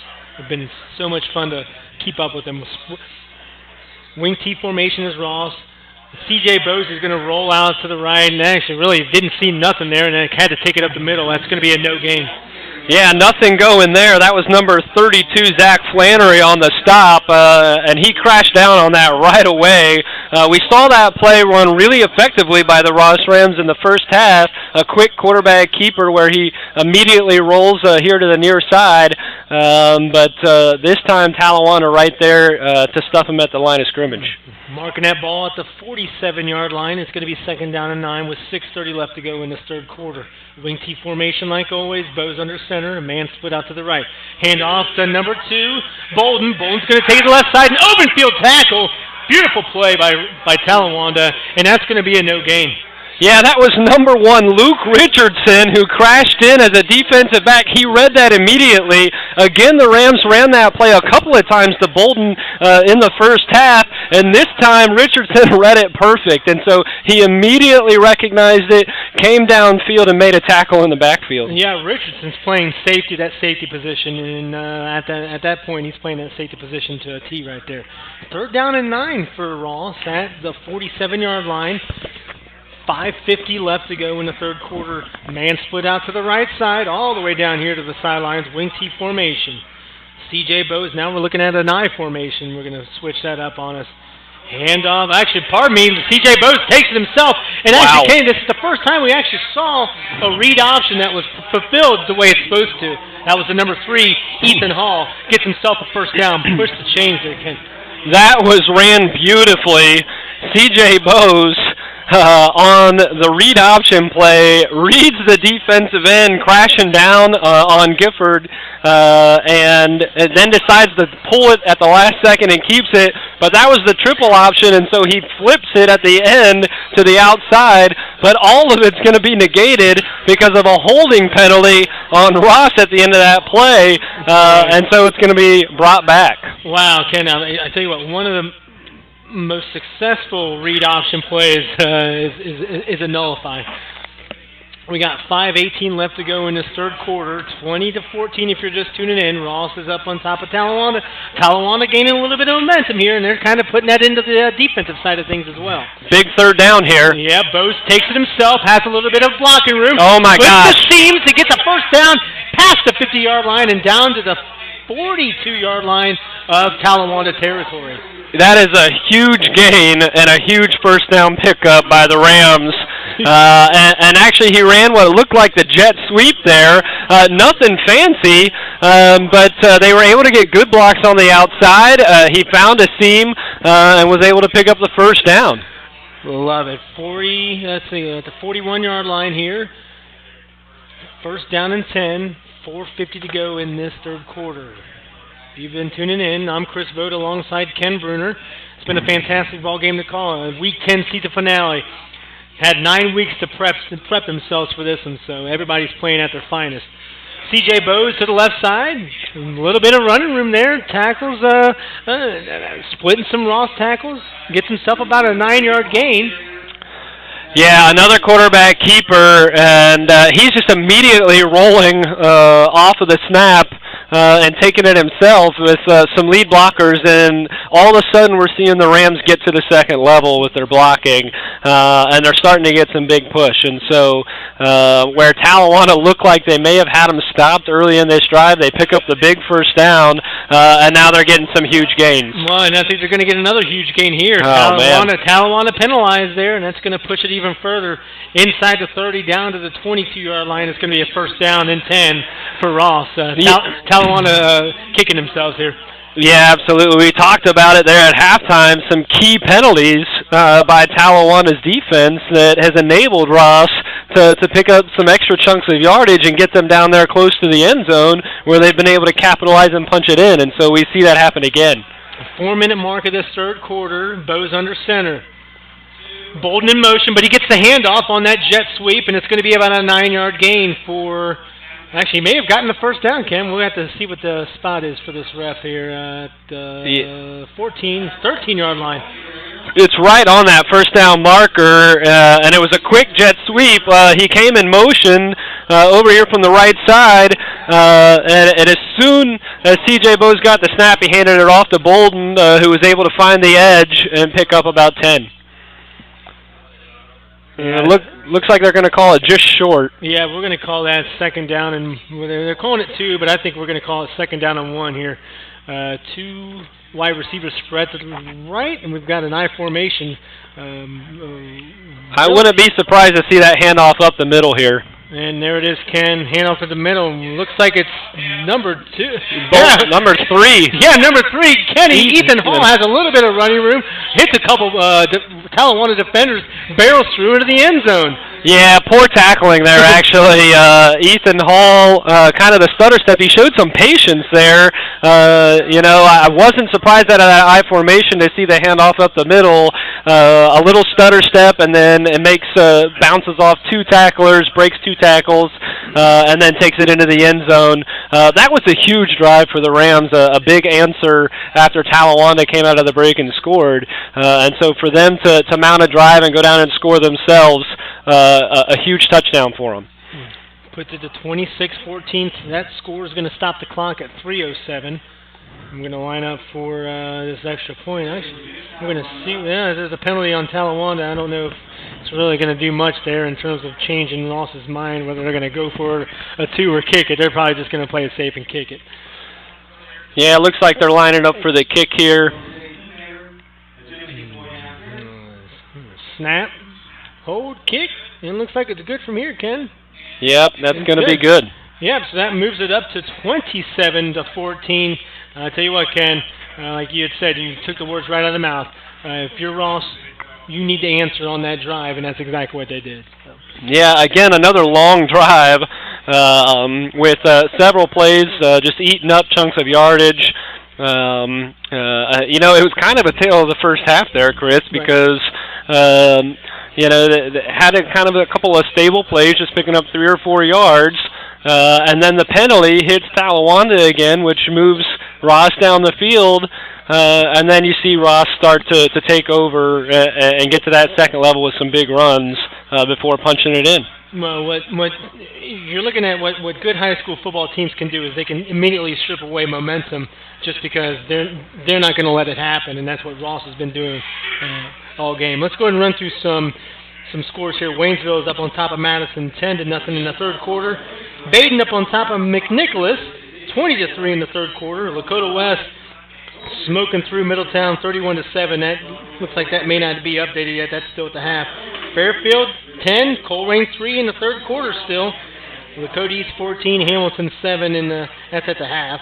New Miami 21, Laughlin 14 at the half. We're going to keep an eye on that game. Bellbrook is handling Monroe, and that's 31-0 in the fourth quarter. And Mount Healthy 21, Edgewood 14 at the half, and that's your Performance Toyota scoreboard there. 27-14, Ross on top of Talawanda. 3:07 to go in this third quarter. I think are they going to push up this kickoff? My goodness! I think that I don't think they ended up tacking on whatever that penalty was on the extra point. And they elected to take it on the kickoff. Right. So I'd imagine this ball is going to be sent to the back of the end zone. It'll be interesting to see what they decide here. You know, they've been trying that little squib kick in order to keep it away from both Reveille. We'll see what they elect to do here now that the ball's been moved up. All right, here comes the kick, and it's a boot, and it doesn't quite hit the end zone, and it's going to be picked at the 1-yard line. Oh, and he my goodness! Puts it on the ground inside the 10, and it looks like Ross may have it. I think Ross does have it. We'll see who jumped on it. I've not seen a sign from the official yet. Oh gosh, never mind. Wow. And it was number 1 Luke Richardson that jumped on that ball in order to save it for Talawanda. What a recovery! Here's what you can never trust. Pointing fingers. You always see, if you see fingers pointing in the direction, it's probably not the ball. They're trying to sell it. So we've got Talawanda taking over here after the Ross answer with their touchdown. Just under 3 minutes left to play in the third quarter. 2:59. Here comes Talawanda. Handoff. Up the middle, a little bit of this, a little bit of that. Stuck in a pyre, and there's a flag on the play with, let's call that a 3-yard gain by both Reveille. Another flag on the play here. We'll see who that goes against.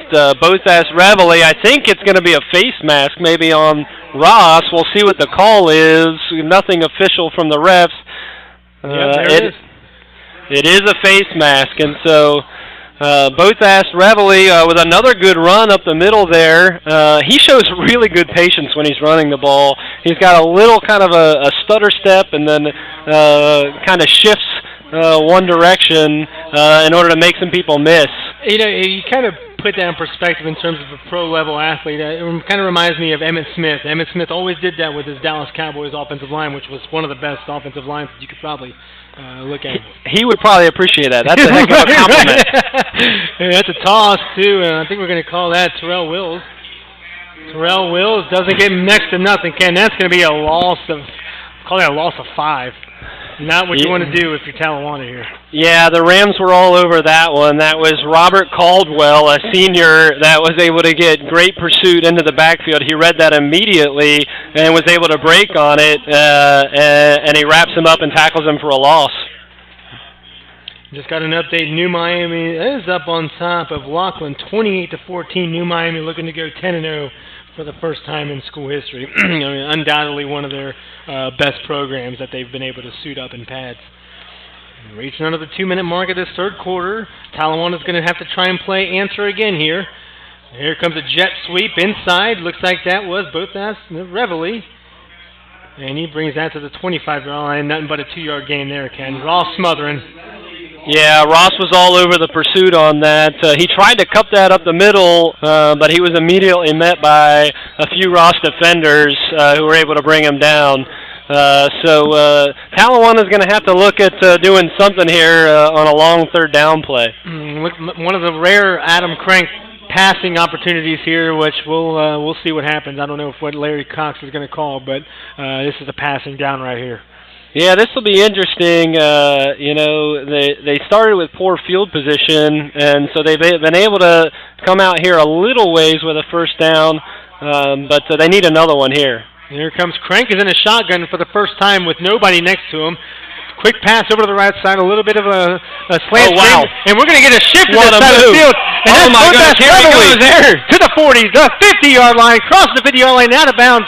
Both Reveille, and I think there's going to be flags everywhere. I think we're going to have a holding call. This play might not even happen. Oh, my goodness. So it was an outside wide receiver bubble screen, and both Reveille was actually lined up on the outside on that play, and so it was a quick throw from Crank. He picks up a couple of blocks, but then comes back to the opposite side of the field and is able to make a couple of people miss, picks up a block or two, and darts all the way across the 50-yard line. We're still waiting on the call. There's a lot of conversation here from the refs, and it looks like it's going to be holding against Talawanda. Now, it looked like it was at the end of the play, so we're going to have to see where they spot this. Kenny, when we were talking about that reversal there, it was actually Adam Crank that delivered a vicious blow that kind of freed up both Reveille for an extra yard or two. So they're going to mark it right at the 39-yard line. Yeah, That's going to be a first down, so that's not. It's going to negate about 20 yards off that play. I would say maybe 15 yards off that play. I'm calling that about a 30-yard pitch and catch there from Crank to both Ash Reveille. Yeah, unfortunately, the block in the back call there at the very end of the play, it wasn't needed, so it's unfortunately that they picked that up, but that's going to move it back. So a huge gain. They do pick up the first down, which was huge, and so we'll see what Talawanda dials up now. That's going to be first down and 10 at the 39-yard line of the run. We're still in Talawanda territory here. Adam Crank in the shotgun for the second time in a row. Two wide receivers split to the right, two to the left. Crank is going to take himself. Saw some running room, and he's got a good amount of yardage there. Picks up a first down at the 50-yard line for an 11-yard gain. Good play by Crank. Yeah, that was a great call there on first down. We haven't seen that look. He lines up in the shotgun. It was a designated quarterback draw right out of the gate. So coming out of the pitch and catch on the bubble screen, they line up in the same formation, call the quarterback draw, and he has a huge gap that he's able to capitalize on. Marking at the 50-yard line. Talawanda doing a little bit of marching here as we're going to approach the end of this third quarter. I don't know if Crank's going to get this one off, and he doesn't. Ken, that's going to drop us into the fourth quarter here. 27-14. Talawanda trying to make this one a game here. Don't go away. Talawanda still wants to play in Week 11 if there's any opportunity for them to do so. So it's 27-14. Talawanda on top of Ross on top of Talawanda. Stay right here with the Butler County High School Sports Reports Radio Network. We'd like to take a moment to thank our sponsors. Performance Toyota, located on Route 4 in Fairfield. Never pay more when you shop Route 4. Performance Toyota. Matandi Steel, a proud supporter of Baden Athletics. Bird's Grill and Bar, our Fan of the Day sponsor. Rick's Tavern and Grill, our gift certificate sponsor. SuccessPhoto.com, professional images of your local student athletes. And Mel's Diner, located in the heart of the village, a proud supporter of New Miami Athletics. Hey, this is Joey Vogt for The Report. One thing we strive to do here at The Report is recognize the local high school student athletes and their accomplishments to the best of our abilities, which is the reason why we partnered up with Performance Toyota and Rick's Tavern to crown a Performer of the Week.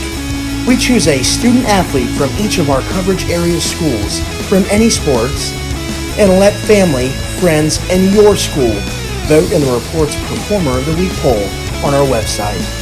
Tell us who you think should be in our Performer of the Week poll, and most importantly, enjoy the rest of the broadcast. We thank you for listening to a live broadcast on the Butler County High School Sports Reports YouTube channel. We encourage you to check out our website at www.bchssreport.com for all your local prep sports, results, stories, and student-athlete features. Enjoy the rest of the game. Hey, this is Talawanda's Dalton Norris, and you're listening to the Butler County High School Sports Report.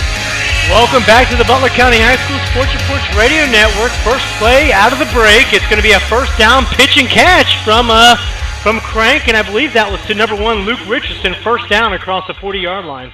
It was. That was a beautiful play, and here Talawanda is starting to mix it up, mixing in the pass here in the second half. That looked like a little slant play, and he throws it to his slot receiver, who's Luke Richardson. A great pitch and catch, and he picks up 11 or 12 there. That puts the ball inside the 40 at the 39-yard line. Crank staying in this shotgun pistol formation. Hand off to Terrell Wills. That's going to be about 2 yards there. You know what? They had this team there, Chris, and number 52 for Ross might have just saved a huge gain. Nathaniel Seidholtz on the tackle. You know, he had the hole and he had a gap there, but Seidholtz was able to kind of wrap up one leg and brought him down on that play. It looked like a lot more than a 2-yard gain, and like you said, he was able to prevent that from happening. So we're going to call this second down and 9 at the 38-yard line. Talawanda saying, hey, we're not done yet. Hold on. And looks like Adam Crank. Hey, the entire offensive scheme here for Talawanda has shifted in the second half. So Adam Crank tossed over to the right side. That's a little bit of above the line of scrimmage there, which was number 24.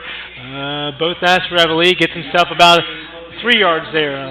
A slow developing pathway there from Talawanda. Yeah, he actually had more room to immediately turn that upfield and break on it, and he got a little bit turned around, and so he was. I think he was worried that a Rams defender was going to be there to meet him because that's what he saw on a couple of those little wide receiver bubble screens earlier. And by the time he got kind of turned around, he realized, oh, there's some room here.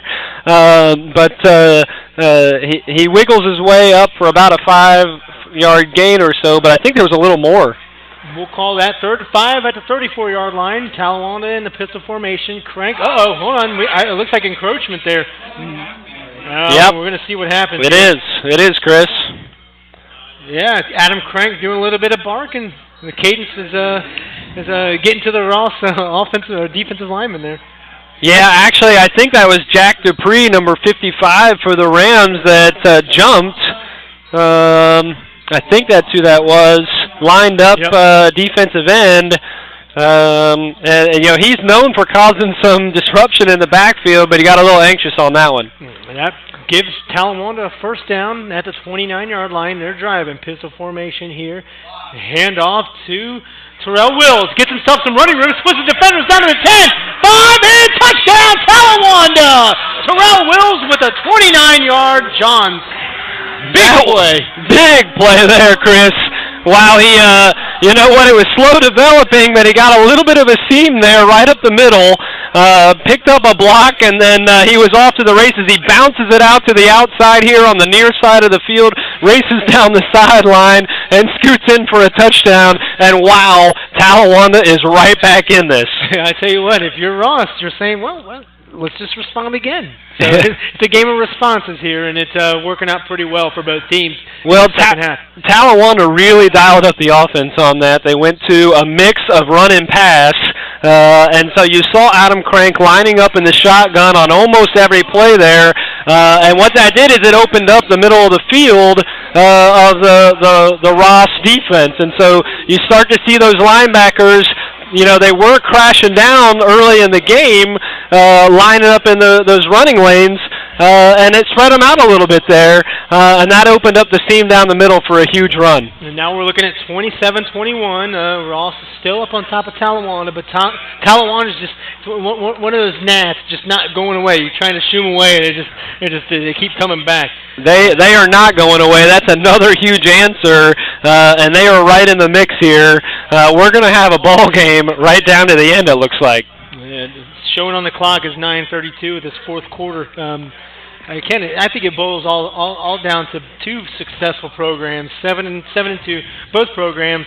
It's a final game of the season for some of these, possibly for some of these seniors. I wouldn't expect anything less from these two teams at this point. Yeah, absolutely. We're going to see how Ross responds here.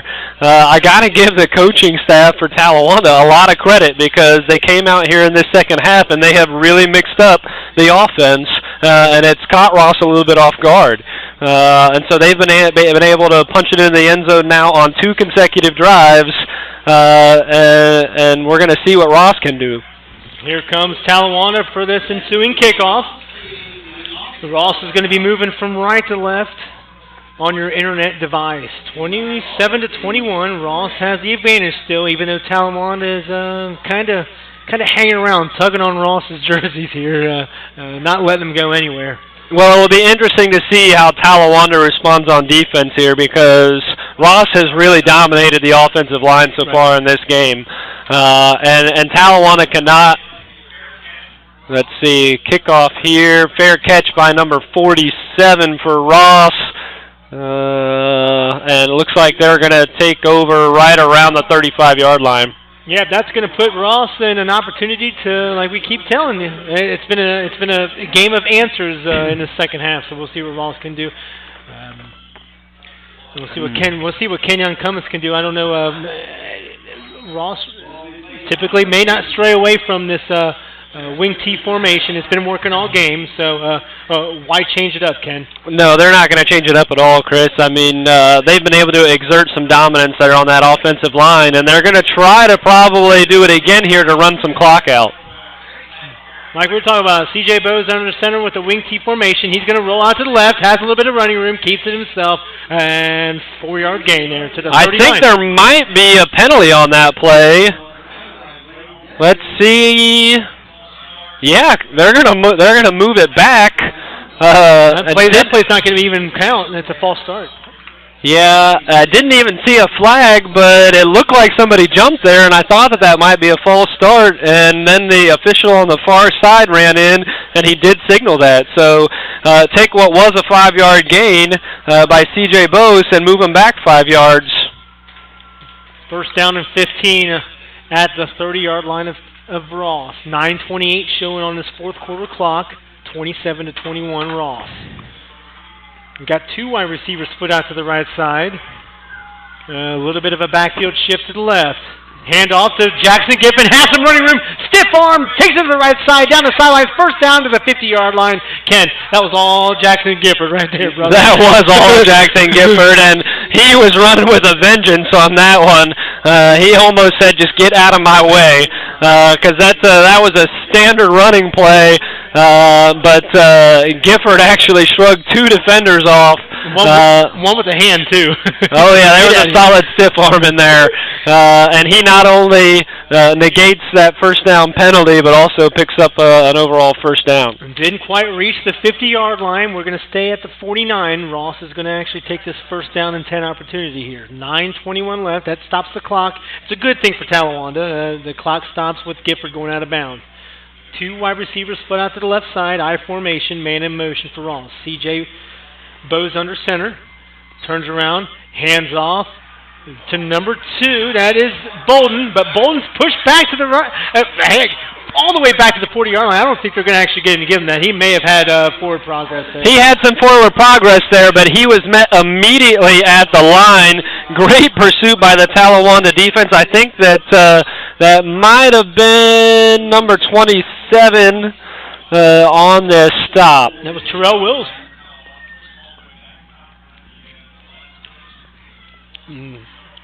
Ross hitting that huddle up. They're going to take as much time as they can off this clock in this fourth quarter here.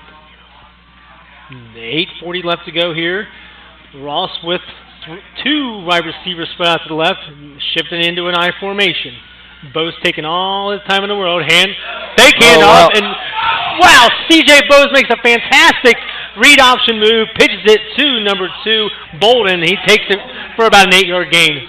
Yeah, that was a fantastic read by C.J. Bowes. That was executed to perfection. And to be honest, Talawanda's defense maintained their position the way they were supposed to. But C.J. Bowes executed that so perfectly, there was nothing that they could do. He read the read option, he pulled it at the last second, and then right as the Talawanda defender came up to make the tackle, he pitches it to the outside to Bolden, who picks up 10 yards. A lot of these read option plays involve the quarterback getting smashed on those type of plays because he's going to get rid of that ball at the last minute. And he did right there.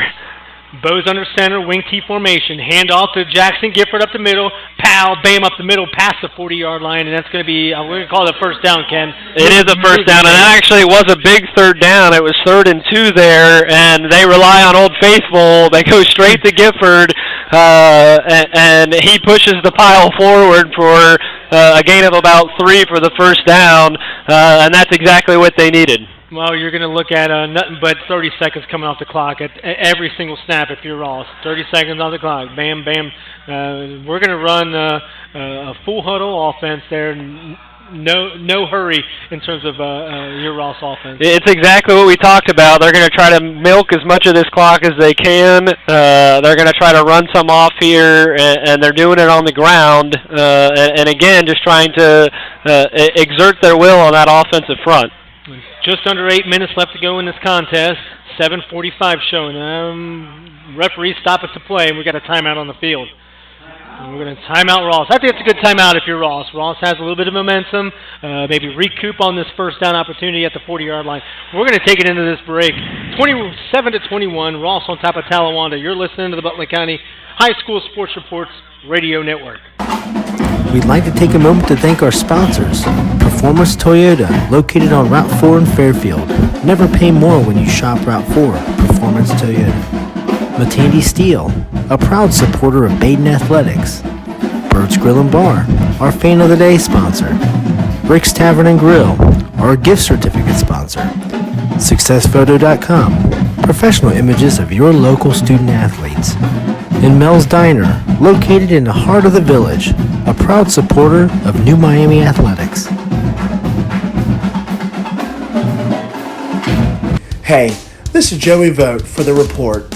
One thing we strive to do here at The Report is recognize the local high school student athletes and their accomplishments to the best of our abilities, which is the reason why we partnered up with Performance Toyota and Rick's Tavern to crown a Performer of the Week. We choose a student athlete from each of our coverage area schools from any sports and let family, friends, and your school vote in the Report's Performer of the Week.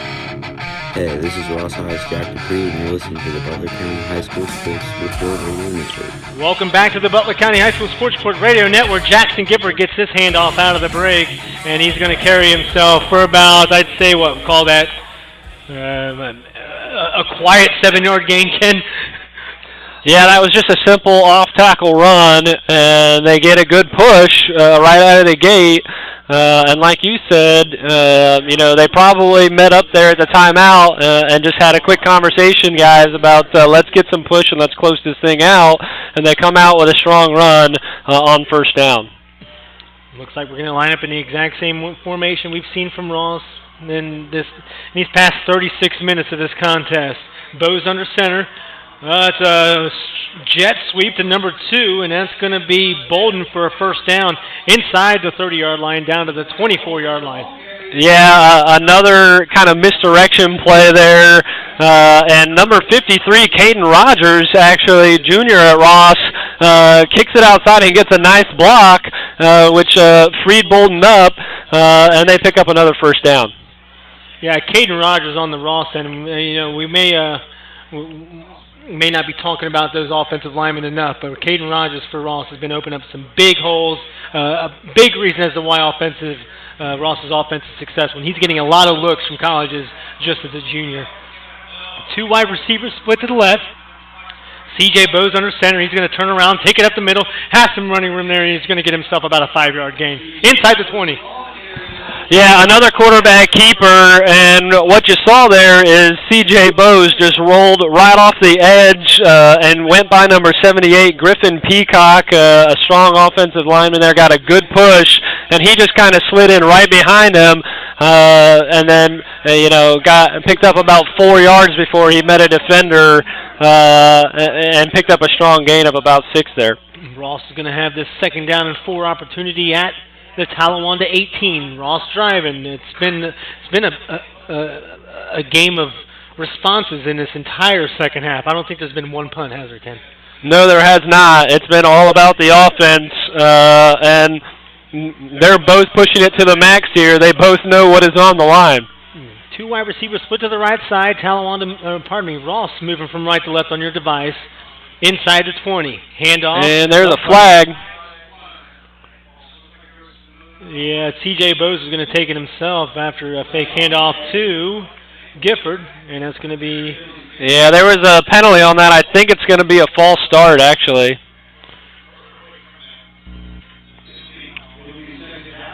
Yeah, it's going to be bringing up 2nd down at about 10. It's probably going to be back to where they started on this series. Yeah, a couple of costly penalties here on this drive for the Rams. They were able to overcome the first one after a big run by Gifford. That one they were in good position, 2nd and 4, but that's going to push them back to 2nd and 9 now, and we'll see what they're going to do here. Here comes C.J. Bowes with a handoff to, I think we're going to call that to number 2, Bolden, and he's going to get him, like we've been calling on Bolden's runs, been mostly misdirections. Yeah. 2-yard gain there for Bolden. Yeah, they tried to go back to that same misdirection play where they picked up a chunk of yards earlier, but this time, again, Luke Richardson, number 1, playing that safety position, read it well, and he crashed down on the outside and was able to hold him up in order to enable the rest of the defense to come make that tackle. So a good play there by the Talawanda defense. This is going to bring up a huge 3rd down, Chris. Here comes 3rd and 8 at the 22-yard line. Handoff, actually fake handoff. Bose is going to take it himself, split some defenders, and he gets himself some running room past the 15 and first down, Ken, down to the 10. Beautiful run by Bose. Wow, what a run by C.J. Bose, and what a decision that he made, because, again, it was that triple option, and he was rolling around to the outside, and at the last second he decided to keep it himself. He actually faked the pitch, and it looked like he was going to pitch it. It threw that Talawanda defender just off balance enough that he wasn't able to bring him down at about the line of scrimmage, and from there, C.J. Bose rumbled all the way to a first down. Huge pickup on 3rd down for Ross. That was monumental. Tick, tick, tick. If you're Ross, all you hear is ticking on that clock. It's 4:12 left to go in the fourth quarter. Lining up at the 11-yard line. They can still get a first down as Ross. Hand off to Jackson Gifford. Tries to bounce it to the outside, but he's wrapped up by some Talawanda Brave there inside of 10 down to the 8-yard line. Yeah, it looked like they tried to go back to that off-tackle run, but it was immediately clogged, so he tried to bounce it outside, but he was met by a wall of defenders for Talawanda. They were ready for that one. Yeah, inside. Oh, my goodness, what is this? Another flag, and what is this going to be? There was no activity. The play was dead. This is going to be interesting, Chris. Well, you see a lot of, I'm not going to say pointing fingers, but Ross is clapping. A lot of the players are clapping. And they're walking it forward. I just can't believe that. You know, we've talked about costly penalties this entire game, and here comes another one that marches that ball forward and puts Ross in great position now inside the 5-yard line to potentially put this game away. 3:43 to go in this contest. Now the clock is ticking after the ref gives the signal to start her up. It's 27-21. Ross on top of Talawanda if you're just tuning in. I'm Chris Vogt alongside Ken Brunner. It's been a fantastic contest. Just about everything that we had envisioned heading into this Week 10 finale here. Under center, C.J. Bose. He's going to take it himself, and he has nobody. Nobody was approaching him, Kenny. Yeah, he walked right in on that, and I think after that penalty, maybe Talawanda's defense was just a little bit dejected because, he walked in with ease on that one. Again, he rolled it out to the outside, and there was nobody there, and he had no problem walking that one right in. Well, if you're a Talawanda fan or if you're on the Talawanda sidelines, you kind of got that little bit of a punch in the gut there. I think that might have taken some wind out of the sails there, Ken. Yeah, that one definitely hurt. Only about 3 minutes to go, and now Ross is going to take essentially a 2-touchdown lead. And so, that's definitely going to like you said, take some wind out of the sails for Talawanda here. 3:18 left to play here in this contest. Ross just scored again to pad the stats here, 34-21 on top of Talawanda. We're going to take a quick break. You're listening to the Butler County High School Sports Reports Radio Network. We'd like to take a moment to thank our sponsors. Performance Toyota, located on Route 4 in Fairfield. Never pay more when you shop Route 4. Performance Toyota. Matandy Steel, a proud supporter of Baden Athletics. Bird's Grill and Bar, our Fan of the Day sponsor. Rick's Tavern and Grill, our gift certificate sponsor. SuccessPhoto.com, professional images of your local student athletes. And Mel's Diner, located in the heart of the village, a proud supporter of New Miami Athletics. Hey, this is Talawanda's Dalton Norris, and you're listening to the Butler County High School Sports Report. Welcome back to Oxford. We're looking at 3:18 left to play in this contest. Ross just gives himself a little bit more leeway. Ken, like we were talking about before, Talawanda hoping to respond again, just like they've been doing all second half. But with 3:18 on that clock, maybe too little, too late. Yeah, absolutely, and another really, really solid drive there by the Ross team. They kind of exerted their will on that offensive line. And again, a couple of costly penalties. That's kind of been the story of this game for the Talawanda defense. And Ross able to take care of business and go down and get a score. Short kick, once again, it's been a story of short kicks on these kickoffs for the entire game here, and it looks like Talawanda is going to grab this ball to start this drive at the 30-yard line. of their own. We're looking at 3:17 left to play. Ken, I think we've seen a good one. I think both teams, hanging their heads up, whether they're going to win or lose this. And I think you're putting your entire life on the line here for both squads. Oh, yeah, they've both been fantastic, and Talawanda's continued to fight. Ross has just been right there to answer every step of the way. And so Talawanda's really made this a game in the second half, but Ross has responded. Crank, toss Wow. inside a streaker, number 33. He catches that across the middle. First down, past the 50-yard line and inside. Let's see, we'll call that the 43-yard line. First down, Talawanda. A nice little quick pitch and catch across the middle. Yeah, that was a beautiful play, and actually Talawanda kind of feeling the end of the game approaching, lines up in shotgun, Adam Crank does, and they go 5 wide, and I think that caught Ross a little bit off guard, and that was caught by number 33, Clayton Deathridge, and a great play overall. Crank takes the snap in the shotgun, tries to do a little quick out to both ass Reveille on the side, and in and out of the hands. I think that was a little bit too far in front of him.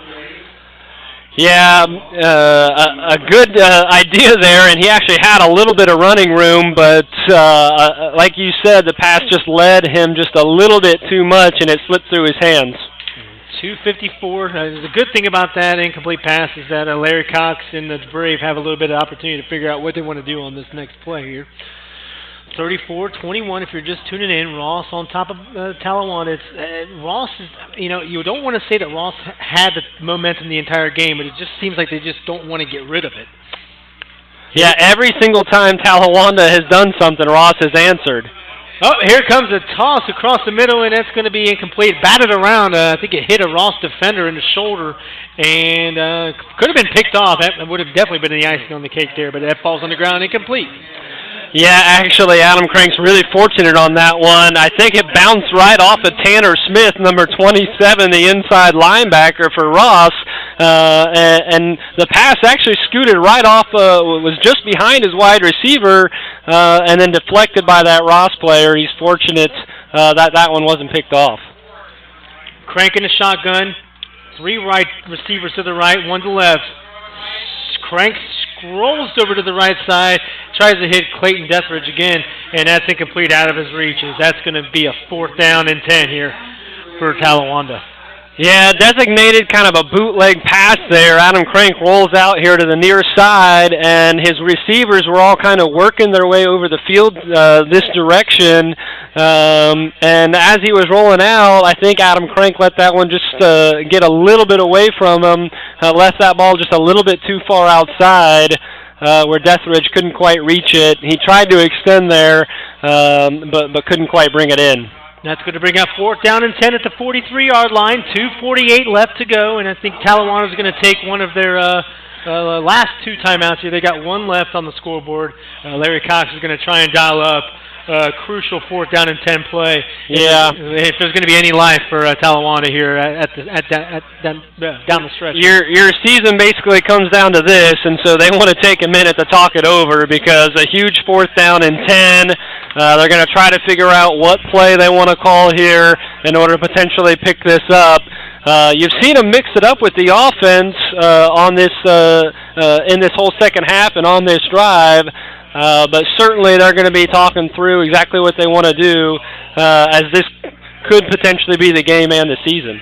Just got an update from Theophilus Caldwell, one of our sports writers. He is over at the Baden-McNick game covering that one. Baden clinches, without a doubt, that playoff spot. No-brainer. Baden, I think, wrapped that bad boy up. Got a final score of 27-3 over McNick. So congratulations to the Baden Rams to finish this 2019 regular season off. Looks like Fairfield and Coleraine, I think we're all knotted up still in overtime, Ken. We've got extra innings for the biggest game in the country at this moment. Yeah, tied up 10-10, and that's got to be a heck of a game over there. 2 powerful offenses, but knotted up at 10, and in overtime, I'd expect nothing less. I did get a report from Matt. Let's take it to this. Here we go, 4th down. Yeah, 4th down and 10 here for Talawanda. Bump snap, and Crank actually had that bump snap. The ball was on the ground. He went to pick it up, and he actually, I think his knee was down when he tried to pick it up, Ken. Yeah, and Crank is really frustrated. I think that maybe there was some miscommunication there, and maybe the ball got snapped early, and Crank's coming over here to the sideline, and he's frustrated. You can tell this Talawanda season is kind of, they're feeling the season here. So some frustration as they come to the sideline. That's not how they wanted to end things, with a fumbled snap. And unfortunately, Crank put his knee down when he went to pick up the ball, which ended the play. And that gives Ross the ball at the 50-yard line, and I think we're just going to see a little bit of a ground game action just like we've always seen. Jackson Gifford up the middle, no-brainer there, 2 yards. Yeah, they're just going to turn and hand it off right to Jackson Gifford and try to run this clock out now. Simple run play, met pretty much at the line, just a 2-yard game. But the Rams are really just going to look to run the ball and run some clock now. Looks like New Miami had a field day in the second half. New Miami's pulling away. It looks like they're going to actually clinch a 10-0 season, so congratulations to them. They're up on top of Lockland, 49-14. 49-14, Tom Snape. New Miami up on top of Lockland.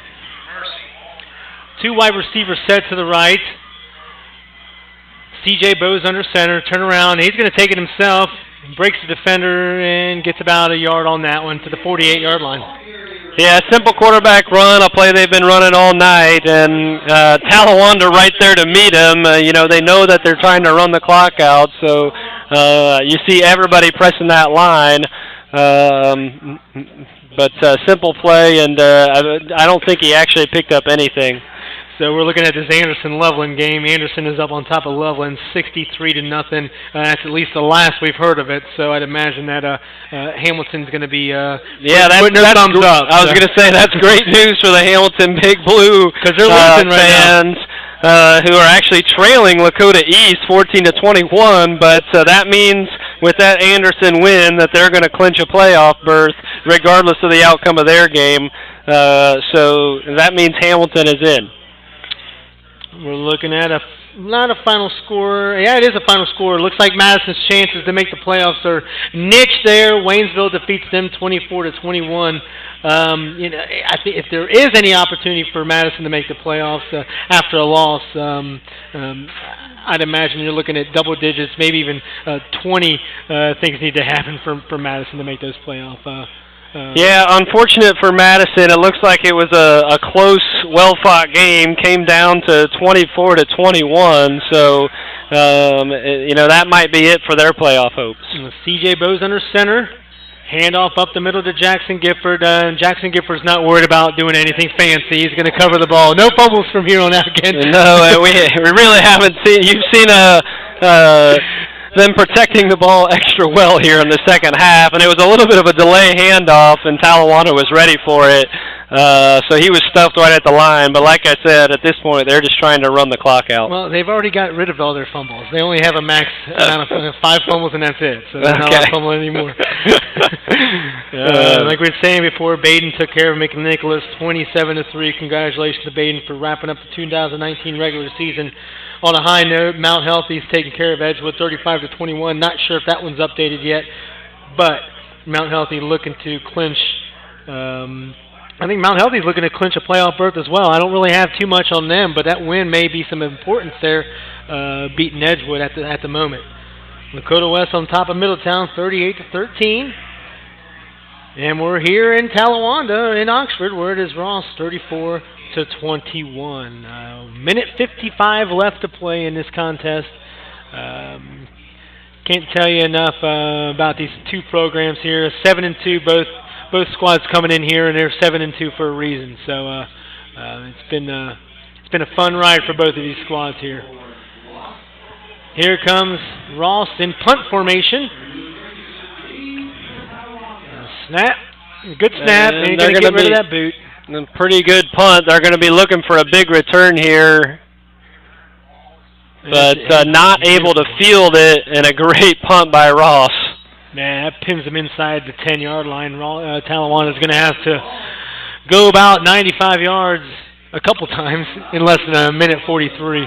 Yeah, you can actually start to see a little giddy up in the step of the Ross Rams. They're starting to feel pretty excited over there on that far sideline, and that was a great punt. He actually angled that a little bit to the far side, which meant that Luke Richardson, number 1, wasn't able to come up and actually field it.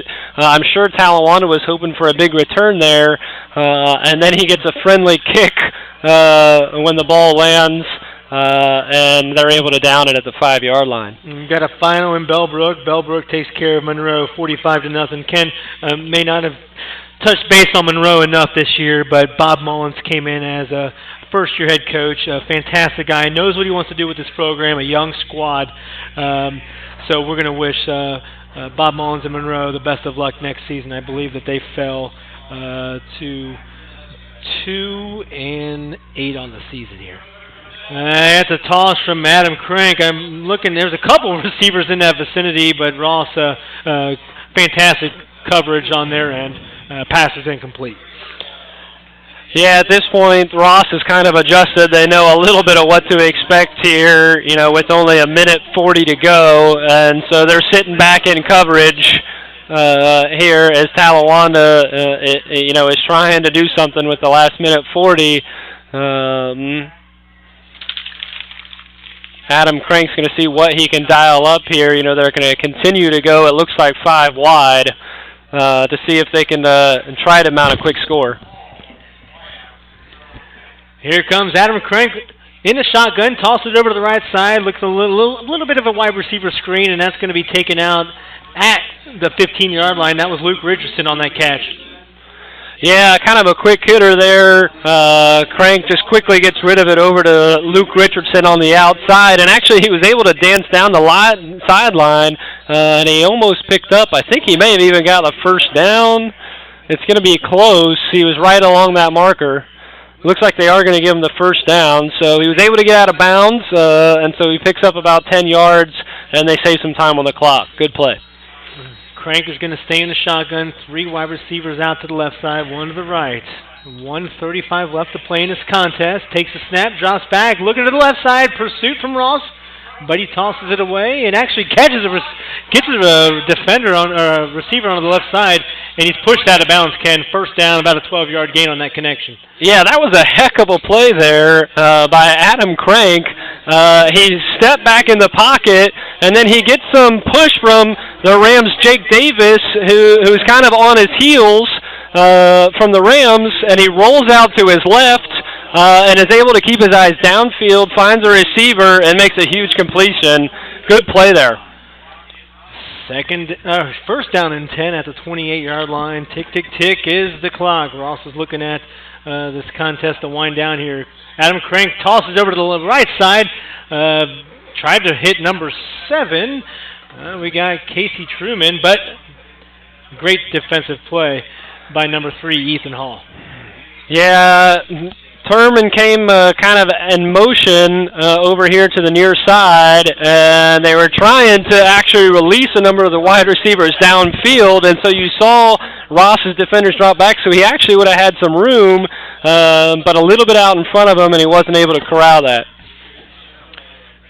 A little bit of a pistol formation is Talawanda on this offensive play on 2nd down and 10. Crank gets the shotgun, drops back, a little bit of pressure, shaking and baking, scrambles to the right side, trying to find a receiver, but Ross, great defensive plays here, but jump ball and down to the 20. Oh, wow. I think it's going to be a catch. Oh my goodness. It's intercepted by number 24, Casey Redemeyer, and that's going to actually clinch it there. I think the home run ball for Adam Crank intended for number 8. There's a flag on the play, and Larry Cox is living on this play. Yeah, Larry Cox is out there because it actually looked like both the receiver and the defender came down with the ball. And typically you would give that tie ball to the offense, right, and it would be ruled a catch. I think that's what he's arguing. You're exactly right. Yeah, that's exactly. He's saying that should have been a catch because both guys came down with the ball, when they landed, and it looked like it was kind of a jump ball and a tie ball. They both came down with it. But what may have happened is as they kind of rolled over each other, the ball kind of squeaked out of the Talawanda receiver's hands and ended up in Ross's hands. And the official right there on the call elected to rule that an interception. Well, I just knowing the rule book and whatnot, I think Larry Cox has a valid argument there.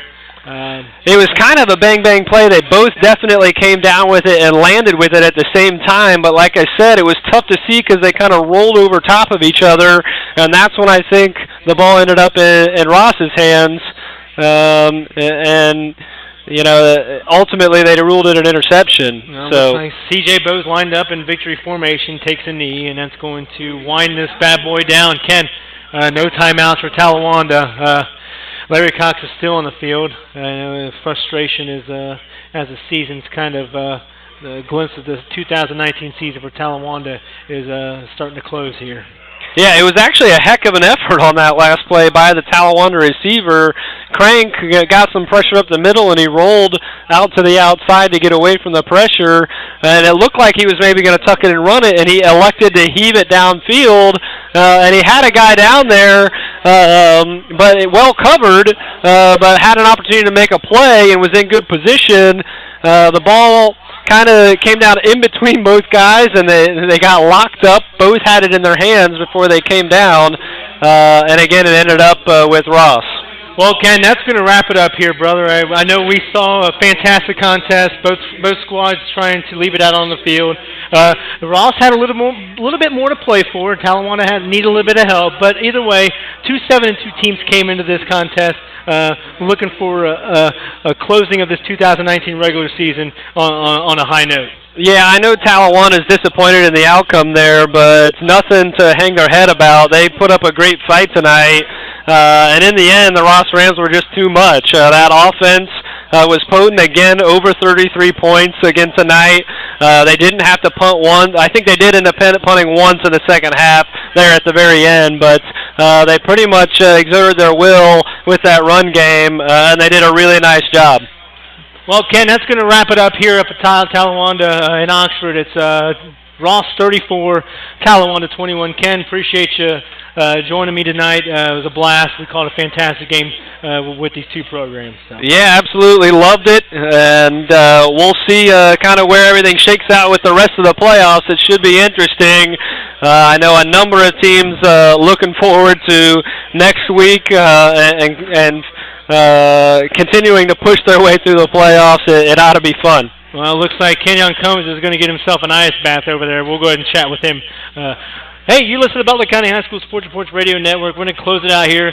Talawanda falls to Ross, 34-21. Take